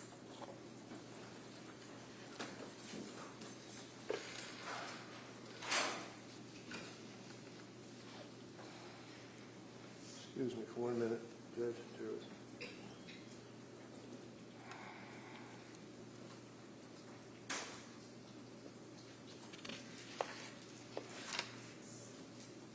So when she was telling you on that date that she was in quoting your records, paranoid of getting suicidal thoughts and something bad happening, doesn't want to be alone, what did she mean by that? Well, those were a lot of her words. Right, isn't that a concern? If your patient is telling you she doesn't want to be alone, why didn't she want to be alone? Because she was very anxious and had the feeling like something bad might happen. Okay. Did her mother ultimately and dad come to stay with them? Yes. How long did they stay with them? I don't know. Did you have when you talked to the mother and the father, did you say to them, what is she doing? How does she appear? Is she in bed all day? What did they tell you? They never called my office, so I never spoke with them. They never called your office? They never called me or sent a message, so I did not have communication with them. So that's their fault, that they didn't call you, the doctor, I guess, right? Sustained. Next question. So, do you think maybe it would be reasonable if you're the doctor and you're investigating your patient's symptomology that you might, when you know that the parents are staying with her, that you would make a phone call yourself? It's not typical when you have an adult who is able to advocate for themselves to speak with their parents. So while she is telling you about her symptomology and tearfulness and crying and unable to get up and anxiety and the medications and the mental illness that she had, you felt that she could advocate for herself? Yes, Okay, on the television, on the computer. yes, The next time you saw her was on October 26th, is that correct? And you can pull up your record. yes, Now, and if you look again at the interval history where you put down what's going on in the patient's life that time, this is when she indicated that she's back to where she felt that she was before Zoloft, which was not great, and that you guys were considering a new medication. Is that right? yes, And then you started her on Ativan, as we talked about, right? yes. And then you started her on the buspirone, right? Well, she had already been started on the Ativan, and then we added the buspirone. So my question was, you started her on buspirone, right? Yes, Okay.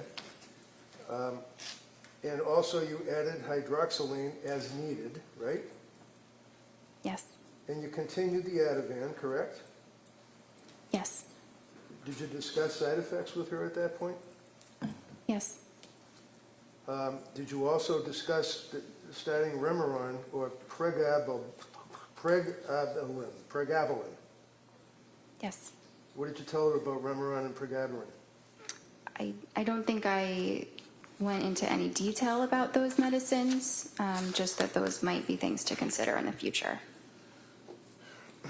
And then you saw her on October 31st, right?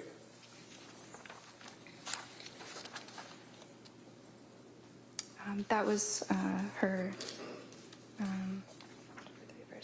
I think that was just a therapy appointment with a different provider. Would that be Jennifer McAllister? Yes. So it's a different provider in the sense that she works for Astor, right? Well, yes, it just wasn't myself. Right. So on October 31st, they did a suicide assessment, or she did, right, McAllister? I wasn't there. Well, I know you weren't there, but these are medical records that have been introduced into evidence that the jury's going to have in the jury room. Objection, is that a question? No, good. Next question. McAllister did a suicide assessment, apparently, right?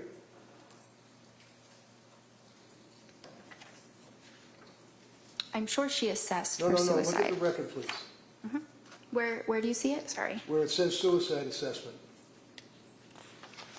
There's only 4 pages for October 31st. Yeah. Well, actually, there would be 8 because it's 2 sides. So that is the assessment that you go through. If somebody reports any thoughts of suicide, then you ask those questions, which go into a lot more detail about them. So here you have a patient who's already reported to you as a psychiatrist that she's got suicidal ideation, worried about suicide, worried about killing herself days before October 31st, and a suicide assessment was done by McAllister, right? I wasn't there. You would have to ask her. Well, maybe I will, if she Okay. comes in. Okay. Why don't you tell me what the record shows? Did they do a suicide assessment? Did she check off the little boxes? I'm looking for that section. It says that patient denies suicidal or homicidal ideation at this time. Okay, so again, this is on October 31st, right? Yes. The patient, within a period of a couple of days and meetings with you, that McAllister has access to because the records are within your business, right? It's not my business, but yes. Has reported suicidal ideation and fear and dwelling about killing herself and afraid of those thoughts, right? Let's see. I just want to be absolutely clear.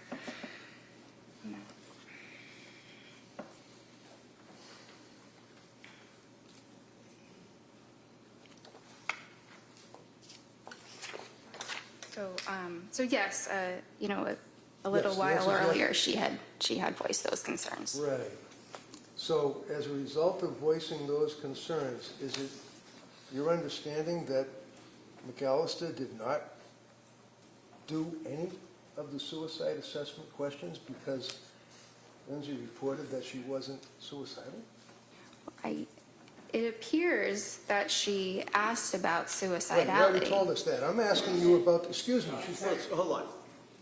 Ask the next question. Go ahead. Thank you. I'm not asking you, you've told us 3 times now that she said she was not suicidal when she spoke to McAllister. I'm asking you about the suicide assessment for the 3rd time. You see it in front of you?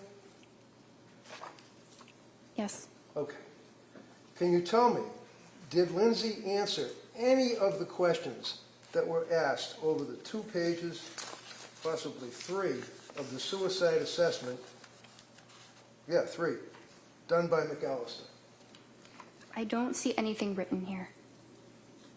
So was there a suicide assessment? I don't know because I wasn't there. I don't know what the And conversation you don't know from looking was. at the records, right? From looking at the records, I don't see evidence of additional suicidal questions beyond asking if it was there or not. So, suicidal assessment, doctor, is in the medical records. It consumes almost 4 pages, does it not? Yes? Yes. Okay. And all of the questions, like asking, have you felt life is not worth living? Is death something you thought about recently? Are you dwelling on that? What leads up to the thoughts? What are the thoughts? All those questions, right? For 4 pages, right? Yes. And there is not one notation indicating that that test was ever administered to her on October 31st, correct? Correct. But it looks like it was asked in other ways. Okay. November 2nd. Oh, it was asked in other ways? Is that what the little checkbox where it says denies suicidal ideation? Can I read something that she You wrote in the have note? indicated repeatedly that she denied suicidal ideation, right? Yes. Okay. The suicidal assessment was not administered, according to the record that's in front of you, by McAllister, yes? The additional suicidal assessment, yes. November 2nd. Oh, by the way, as a psychiatrist, not a psychologist, you have the ability to prescribe medication, obviously, right? Yes. And that's what we talked about, the DEA number and all of that, correct, which you had for about a month, other than when you were a resident, right? Yes. So you're prescribing these SSRIs and antipsychotics and antitropics or whatever they are, and it's important as to the metabolism of your patient with those drugs, isn't it? Yes. Okay, keep your voice up. What does metabolism mean? The body breaking down the medication.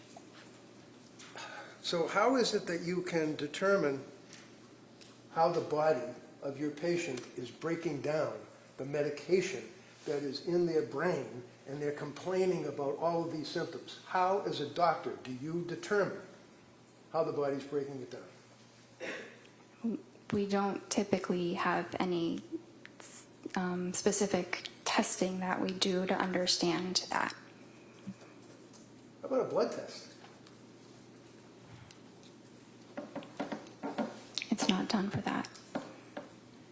It's not done for that, meaning a blood test is not done to determine the metabolism of your patient, of your medications? Are you referring to genetic testing? No, I'm asking Okay. about the metabolism. I'm not Okay. talking about genetics. I'm talking about the metabolism of the SSRIs in her body. Okay. You can tell that metabolism rate through blood testing, right? Not in the way that you're describing. Okay, what way would it be? There is genetic testing that can give information about metabolism. Like what? It can talk about different enzymes that a person might have to suggest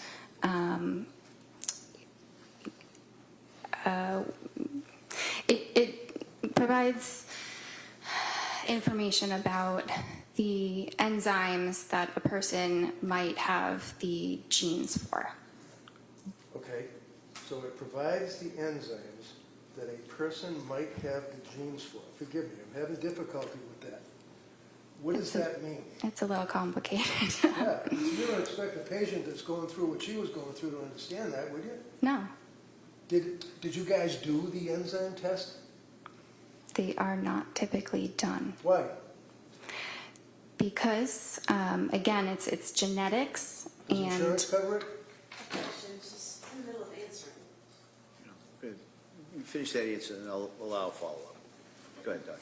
so it's not as simple as testing for an enzyme or not. You can test someone's genome, like we have the ability to test the entire human genome now, but which is great, but the clinical use of that is not there yet. So while we can test these things, it does not yield meaningful clinical information, so it is not commonly done.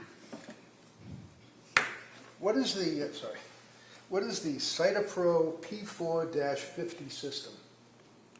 That's one of the enzymes that I'm talking about.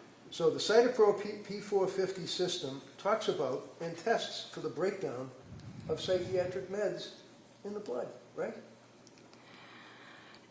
It's not in the way that you're describing. It All doesn't I'm tell you what describing is that medicines it's a to test. take. Again, one at a time.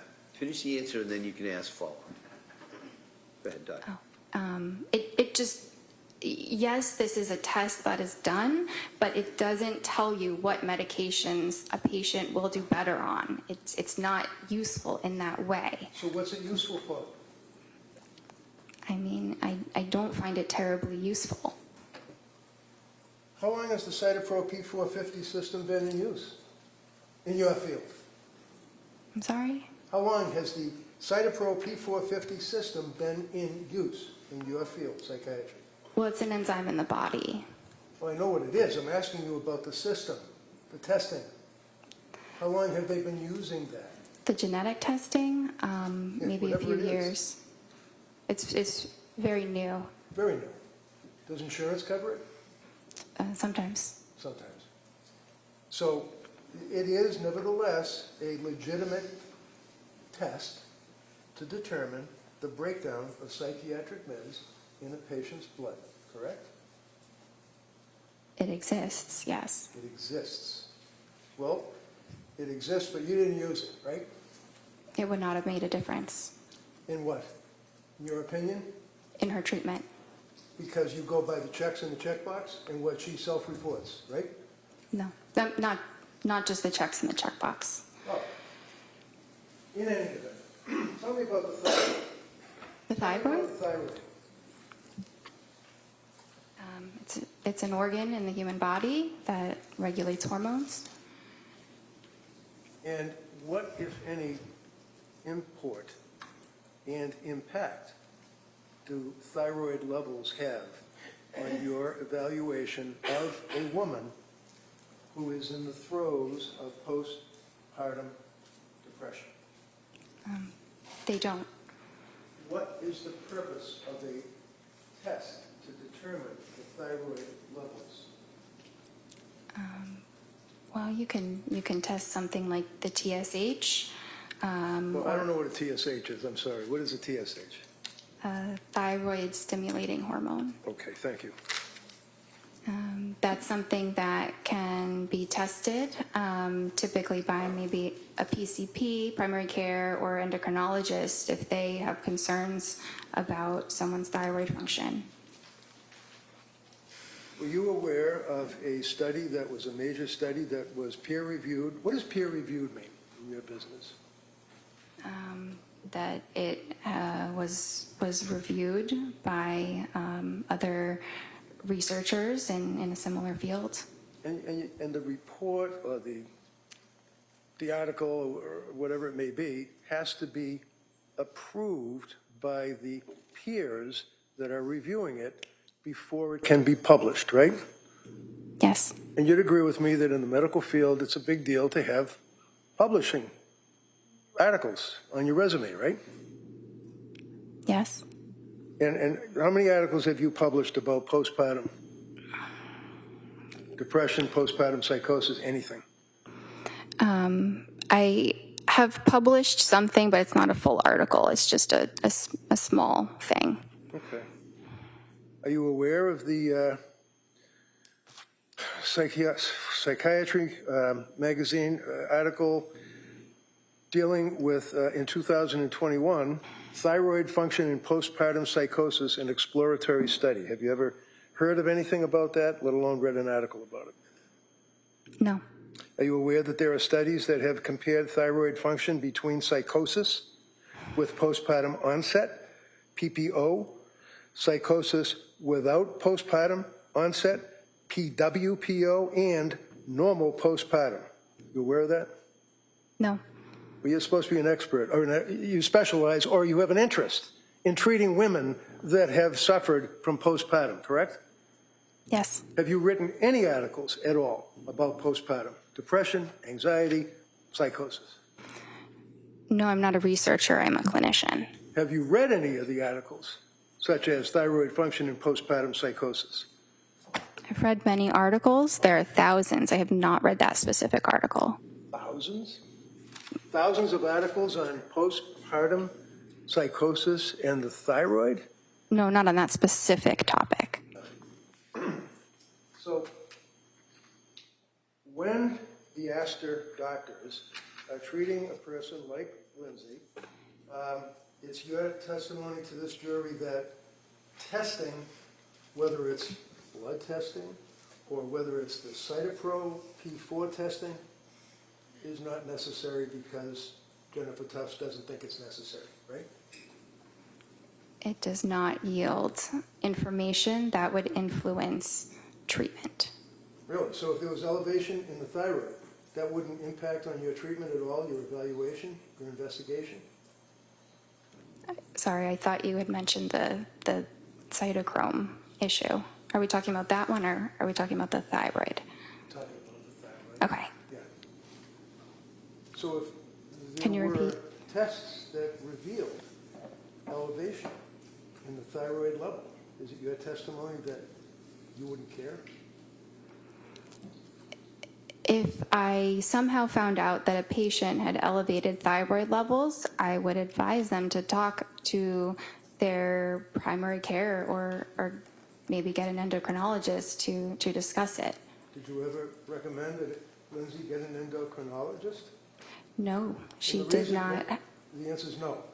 And you basically did not have any information that you could use to even realize that there might have been a thyroid issue with this woman that was postpartum, right? Because you didn't do any blood tests.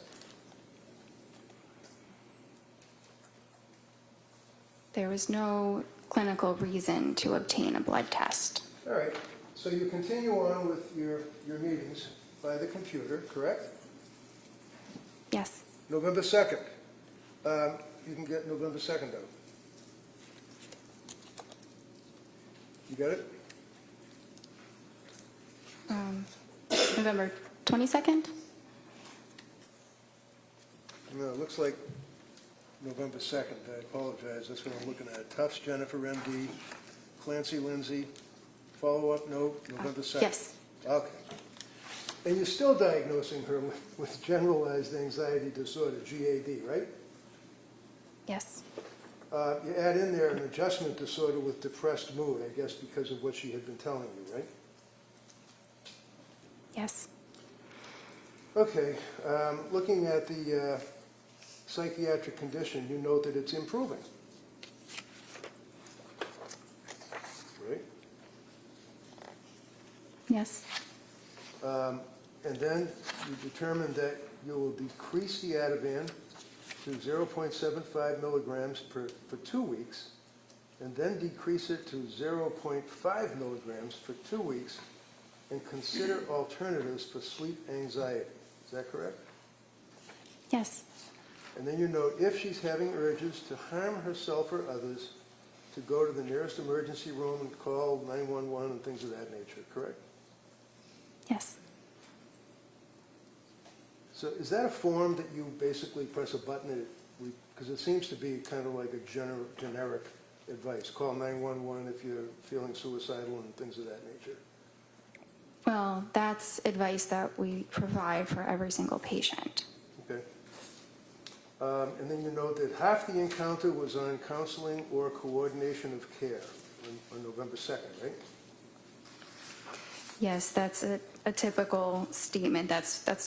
It's just a part of documentation that doctors use. All right.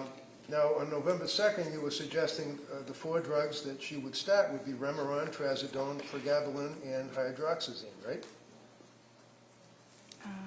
Those were just things we were considering. Oh. I wasn't starting all of those I medicines. see. On November 22nd, now that would be almost 3 weeks later, right? You saw her, right?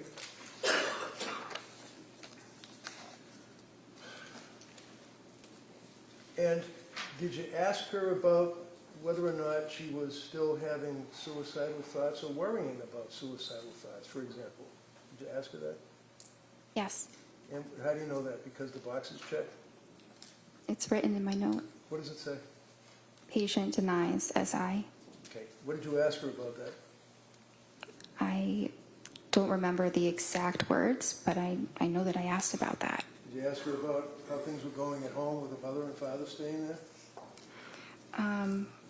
That I don't remember. I didn't document how her parents were doing. Okay. Well, I don't really care about how her parents were doing. I'm asking about whether or not you asked her how it was working out while her parents were there helping out. If you did, fine. If you didn't, that's fine too. Yeah, I don't think that I did. In this Okay. appointment, sorry. Okay, that's all. That's fine. December 1st was the next appointment, correct? And you can look at the integral history. Yes, Now, on that December 1st appointment, this is after she had transferred to South Shore. yes, She disclosed to you that she had been seeing South Shore, right? yes, We already talked about the fact that you never got the records from South Shore, so you don't know, other than what Lindsay reported to you, what medications she was on, right? right. I knew what she was telling me. Right, and she told you that she was doing the Ativan taper, right? Well, she said she had tried doing that, but that then she was having worse sleep. Having difficulty sleeping is what she indicated to you, right? Yes. And she tried other meds that you had suggested, but stated that she was having difficulty with those meds, including Trazodone, right? Well, the trazodone she didn't have a problem with. It just didn't seem like it was particularly helpful. Right. Did you prescribe the Trazodone or somebody else? This was somebody else. So, do you know what the milligrams were that she was on? It says she tried between 50 and 150 milligrams. All right. Now, did she at some point try Remeron? She said that she did. Did you suggest in your discussions that she try Remeron? No, I did not. Did she indicate to you that she had rebound anxiety and intrusive thoughts, that she was going to die? Do you recall that? Well, she said worse depression and intrusive thoughts. Okay. Did she tell you what the intrusive thoughts were? It was the feeling like I'm going to die. Did she then have a script for Prozac, 10 milligrams? That's what she said. And she said that she couldn't sleep and had worse sleep, so that had to be stopped, right? Yes. She had, then she was on Klonopin, right? Yes. And what is Klonopin? It's a benzodiazepine. And on December 1st is when she told you, again, that she was close to having suicidal ideation, feeling hopeless. Do you recall that? Yes. Now, on the interval history, on that date, you indicated that she can't sleep, she's panicking, she had worse depression, intrusive thoughts, she was numb, nothing mattered, I feel like I'm going to die, denies suicidal ideation, but, quote, yesterday, close to it, feeling hopeless. Did you give her therapy and validations after she told you that? I believe that I did. What did you do? You got a woman that's telling you that she's hopeless. She doesn't care if she dies. Can't sleep. What did you do to validate on your therapy? Well, I told her that this was something that we could address, that there was hope, that there were treatments, and there are different types of treatment programs that are more supportive, like partial hospitalization programs. So she knew that she still had options and a reason to hope. Did you ever suggest to her that maybe you ought to come in to see me rather than talk on the computer? Talking with her over the video did not seem like an issue. It didn't seem like there was anything that I was missing or that there was any need to see her in person. Now, you'd agree with me that in December of 2022, COVID was all done, right? It wasn't completely all done. Were you still nervous about dealing with people and wearing masks and stuff, or were you able to sit down and talk to somebody face to face? We were definitely feeling more comfortable about being face to face with people, but I think, it was still something that we thought about. You discussed trying Seroquel with her at that point, right?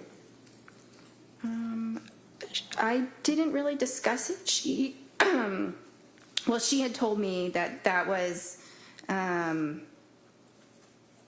something that she had discussed with her other provider. So looking at your notes, does it say also discussed trying Seroquel alone tonight? Your notes say that? It says yes, What but is I wasn't making a recommendation about the Seroquel. It was just a medicine I was providing her more information on. So you were telling her about the Seroquel? You're providing information? Yes, we were talking about the Seroquel Right. Why? because her other provider had recommended that she started it. What is Seroquel? It's an antipsychotic.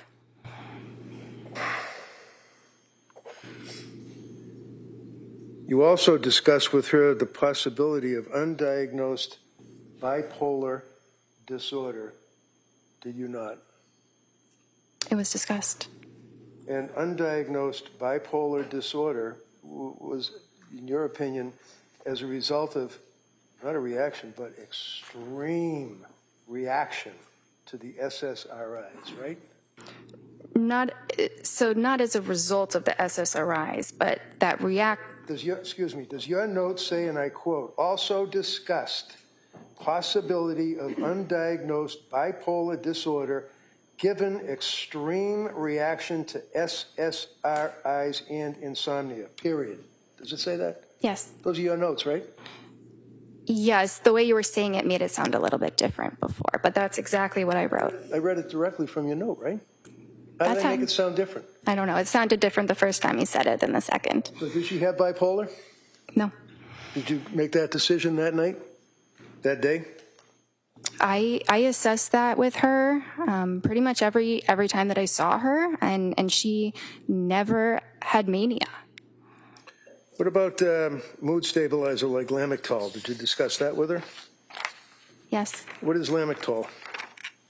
it's an anticonvulsant, but it's used in treating mood disorders. So what was the end result of your meeting with her on December 1st? What did you guys do? Did you give her any recommendations, advice, anything? Yeah, well, so at this time, I was not prescribing her medications, but I was still concerned, not concerned enough that she was at imminent risk of hurting herself or anybody else, given what she said. But we had a plan for her to pursue a partial hospitalization program. Where was that? Well, the one that I had recommended was HRI. What is that, HRI? It's a hospital in Brookline. And did she ultimately go to another hospital? She ultimately went to the Women and Infants Hospital for one day. And those are the records that you didn't get, right? Correct.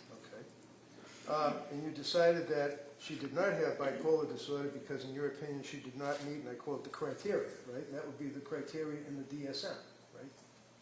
Yes. And the DSM, of course, is the Diagnostic Statistical Manual, Roman numeral 5R, meaning text revision, right? Yes.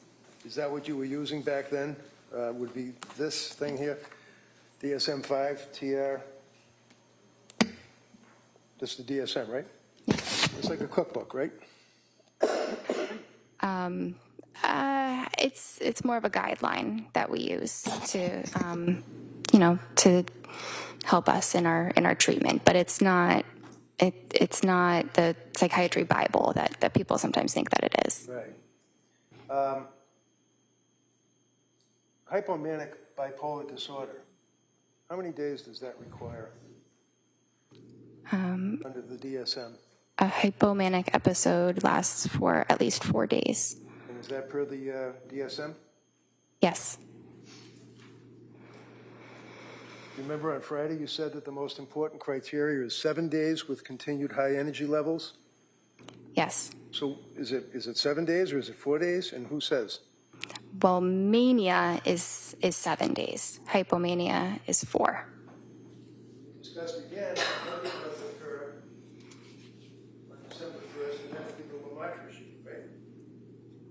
Yes. And do you know in your records that she indicated that she was really struggling?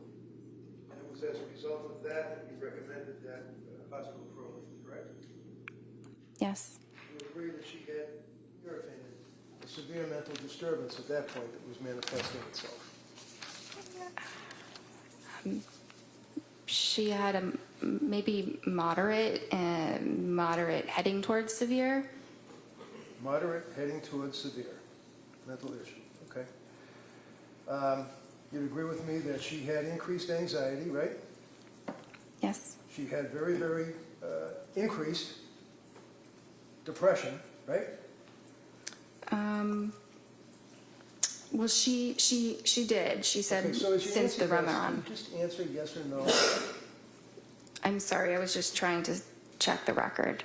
Okay, you can check the record all you want, but if I ask you a question respectfully, can you just not go on and ramble?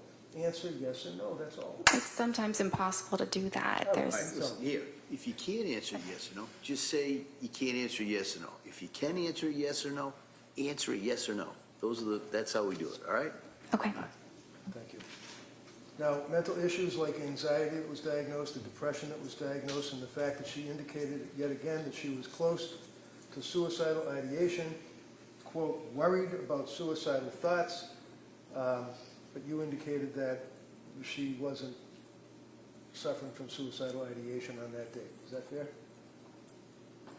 She denied it. But she told you that she was worried about suicidal ideation and having suicidal thoughts, right? Well, this was the time she said she was worried that she was close to having suicidal thoughts. So did you ask her what does that mean? Does that mean that she's standing at the edge of the stairs and she's thinking about falling down the stairs, or what? What does that mean? I'm close to suicidal ideation. So I asked about that, and that's when she said, she described it further as using the word hopeless.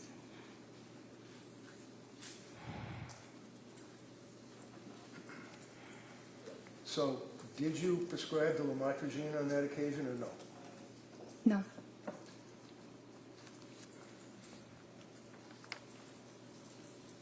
On December 16th, that's the next appointment she had, right? Yes. That'd be 2 weeks later? Right? Yes. She was still not well, correct? She told you she was having a really rough time. She was sleeping, but she was still feeling very poorly. In your notes, does it say that she was having a really rough time? Yes. So when I asked you, if your notes reflected that she said she was having a really rough time, why do you feel compelled to say she was sleeping? Objection. Overruled. It's an important detail. Yeah, I guess. How about the rough time? What did that mean? What were the symptoms of having a really rough time for this kid? Do you want me to? Yeah, I'd like you to answer that.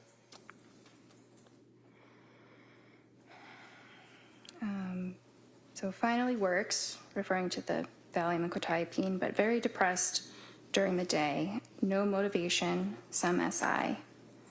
Do you want me to continue? Sure. Went to MGH emergency room for SI, declined inpatient, feeling hopeless, no intent or plan, and feels like depression related to Seroquel. Okay. Now that's the question on Friday that, well, strike that. So what was the SI, suicidal ideation? Yes. And can you read that back to me again? What did she say about SI? So that when she went to the hospital, she went because she had no motivation, some SI. Some SI meaning that she had some suicidal ideation, right? Yes, Yes? in her words, yes. Yeah, in her words. As opposed to thinking about having suicidal ideation or worrying about suicidal ideation. She actually indicated that she had suicidal ideation, right? I can't answer that as a yes or no. Well, it's in your notes that she said that, right? Yes? What is in my note? Do you understand my question? I'm a little bit confused right now. Can you repeat what your question is? Sure, of course. We've spent some time talking about thinking about suicidal ideation, worrying about suicidal ideation.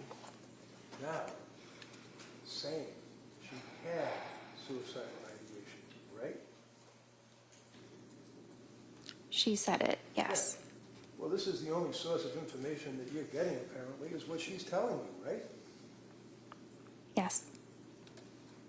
So what suicidal ideation did she have? Was she thinking of cutting her throat? Was she thinking of throwing herself off a building, or running out in front of a car? What? No. What was she thinking of? So I asked her those important follow-up questions, and Like that's, so what do you mean when you say I'm feeling suicidal? Okay. And that's when she said, it means I'm feeling hopeless. And then I asked you, do you have intention of hurting yourself? Do you have a plan for hurting yourself? And she denied those. And that's where you left it? I mean, I'm sure more was said, but that's the most important part of that clinical encounter. And did you give a therapy by the computer on that date, too? Yes. What did you do for therapy about her suicidal ideation and saying she wanted to kill herself? Well, we explored what that meant, and what to do if you're feeling that way. To do what? Call 911? To go to the emergency room. Did you discuss prescribing Seroquel to her, or was she getting Seroquel? Did Seroquel enter into your discussion at all? We talked about it. I was not prescribing it for her. What is Seroquel? That's an antipsychotic.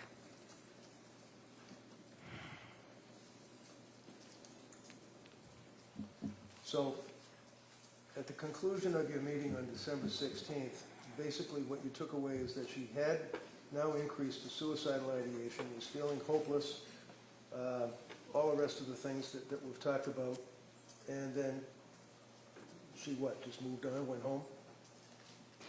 Well, she was assessed in the emergency room and was not admitted. And I assessed her on that day again. And while she was certainly struggling, she did not require hospitalization at that moment. So she was planning on going to the Women and Infants program, and I supported that. Did you know that around that time, she confessed to her husband that she was having now thoughts of harming the children? No. Would that have been something you were concerned about? If I heard that, I would have been very concerned. You would have called DCF, right? I might have. And when you spoke to Pat, did you ever ask him what his observations were of her spiraling into November and December? Not that one time that he stuck his face on the computer and talked to you. Did you ever talk to him? He never called me again. Or he never called at all. I never spoke with him again. So he is a husband of a woman, just had a baby, who's postpartum with all of these symptoms that we talked about, all of the drugs that you were prescribing and that she was dealing with, trying to get help. You never talked to her husband about what he observed? Because he didn't call you? Well, we did speak on that visit, Which visit? the 16th. Or I think that that's the one that he was at. You think it was? It's not noted in your record? It's not noted, but I remember some of what we talked about, and so in reading that record, it seems like that's the likely one that he was at.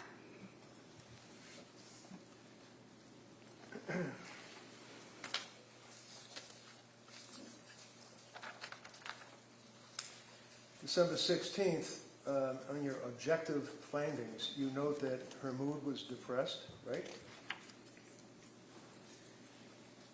Yes.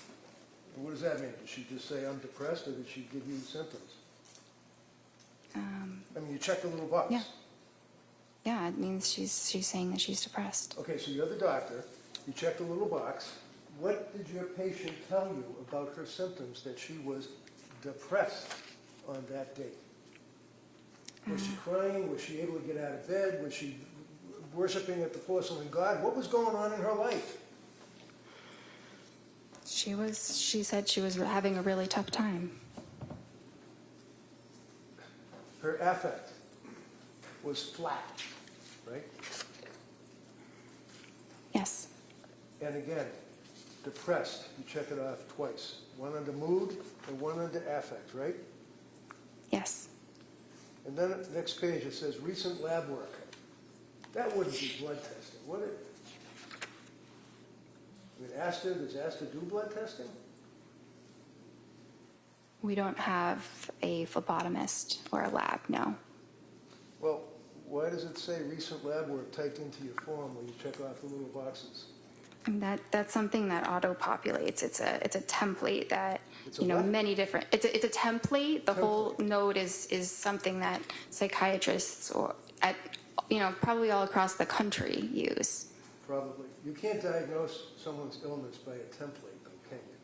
No, You filled in, no lab results were found, right?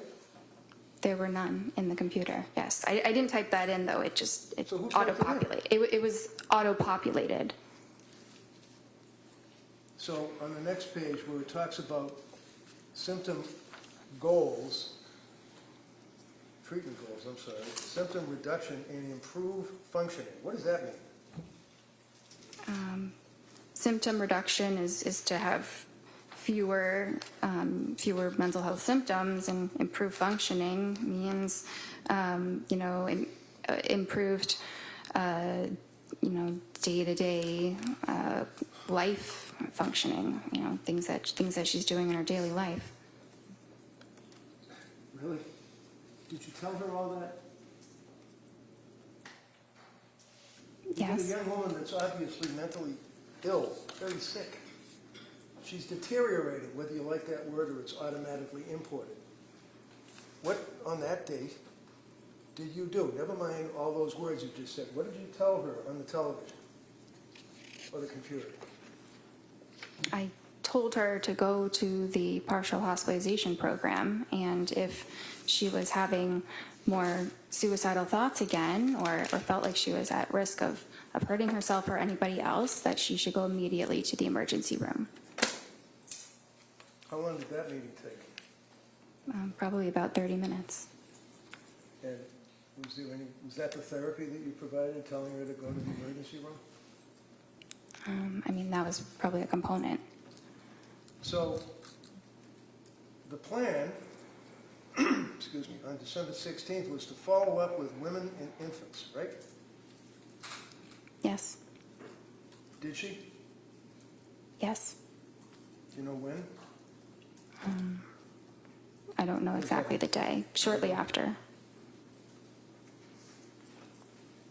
Then you were considering a brexanolone or brexanolone infusion, right? That's the Zolresso. That's the same thing in Rhode Island. Yeah. Okay. And that didn't go anywhere, right? That's No. It says start Lamictal, 25 milligrams daily, right? Yes.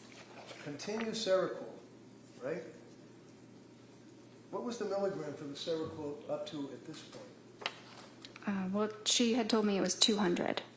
Well, That was was it- that. was it? I did not write that prescription, so that's what her provider had prescribed her.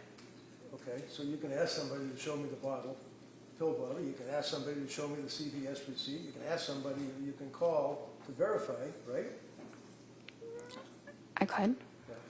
But anyway, she said that she was on Seroquel 200 milligrams, right, and had stopped with the Valium, right? Yes. And then you go on with that form thing saying if you have urges to harm yourself or others, you got to call 911, crisis hotlines, and everything else, right? That's the next two paragraphs that are in that report, right? Yes. Was her mother and father still staying with her on December 16th, if you know, with Pat and the kids? I'm not sure. Did you ever ask anybody other than her how she was doing? I asked her husband when he was at the appointment. Yeah, that's the other appointment. How about now? We're talking December 16th into the month of December. Did you ever ask anyone how she was doing? Well, I think he was at that visit. You think he was at the visit? How did he tell? What did he say to you about how she was doing? He said she wasn't doing well. She's got an objection. Good. Right. Objection. Overruled. Go ahead. He said she wasn't doing well. Anything else? Yeah. He felt that it might have been, his opinion was that it was related to when she started the Seroquel. And he basically said you guys are turning her into a zombie, right? Objection. Were those his words? Overruled. I don't have that written. He may have said that. Does that kind of hit you, though, that you might remember that? You might have been, as some people worry about suicide, you might be thinking in your brain that he did say you're turning her into a zombie, possibly. It's very possible. Excuse me. Next meeting, after the December 16th, was it? Is it Yes. December 16th? Is that what we were just on? Yes. Okay. The next meeting was January 6th? Yes. Okay. And how does this happen? Does the patient call? I know you don't set up these appointments. Somebody has to deal with somebody in administration or whatever.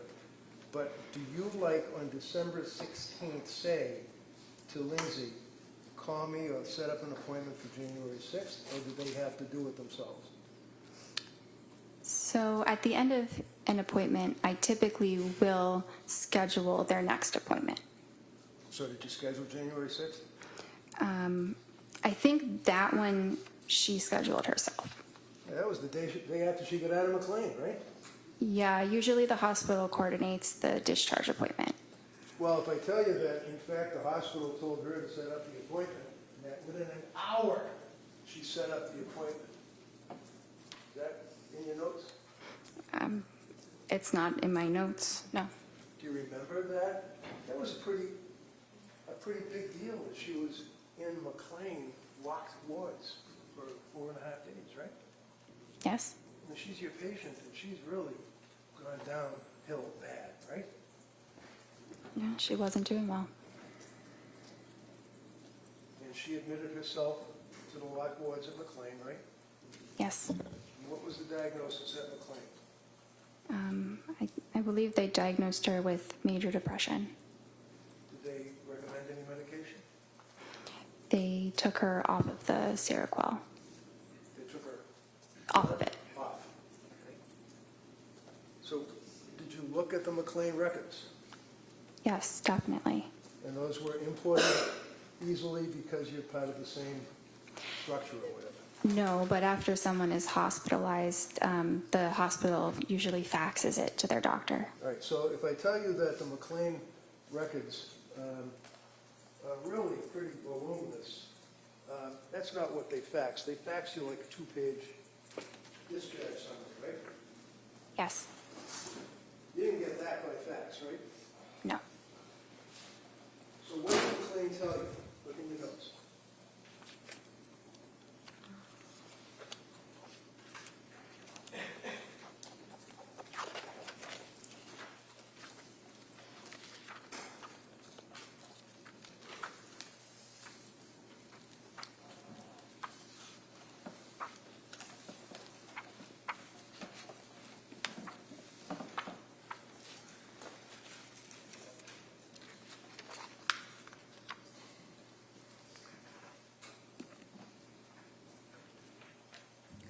Which part do you want me to read? Did you ever have her sign a release from McLean? Did you ever get access to the McLean records?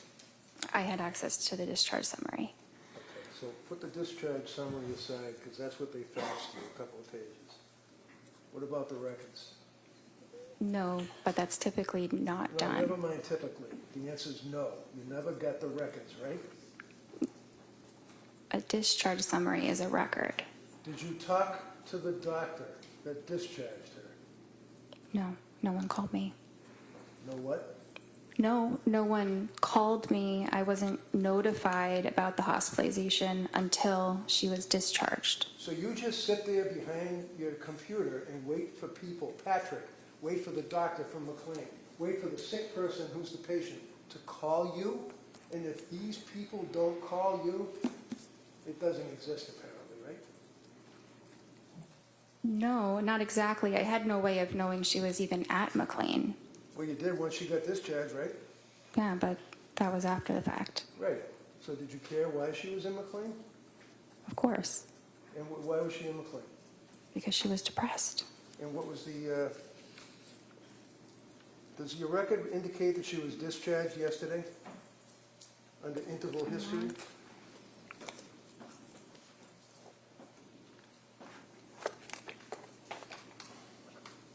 Yes. And discharged from where? Well, I said MGH. Is that Mass General Hospital? Yes. And she was currently on trazodone? Yes. She indicated that the goal was to come off Seroquel, Yes. and she described herself as still being very numb. Yes. She couldn't sleep, right?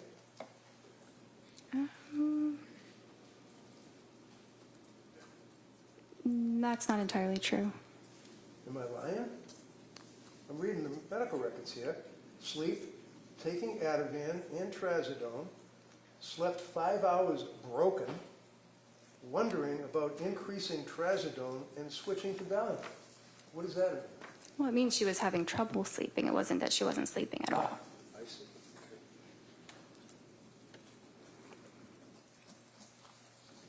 So was the trazodone increased at that point? Yes.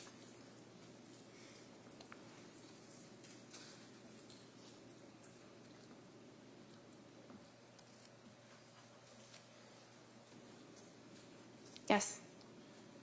How about on January 9th? Did you see her through the computer or whatever then? Yes. And did you prescribe medication to her on that date?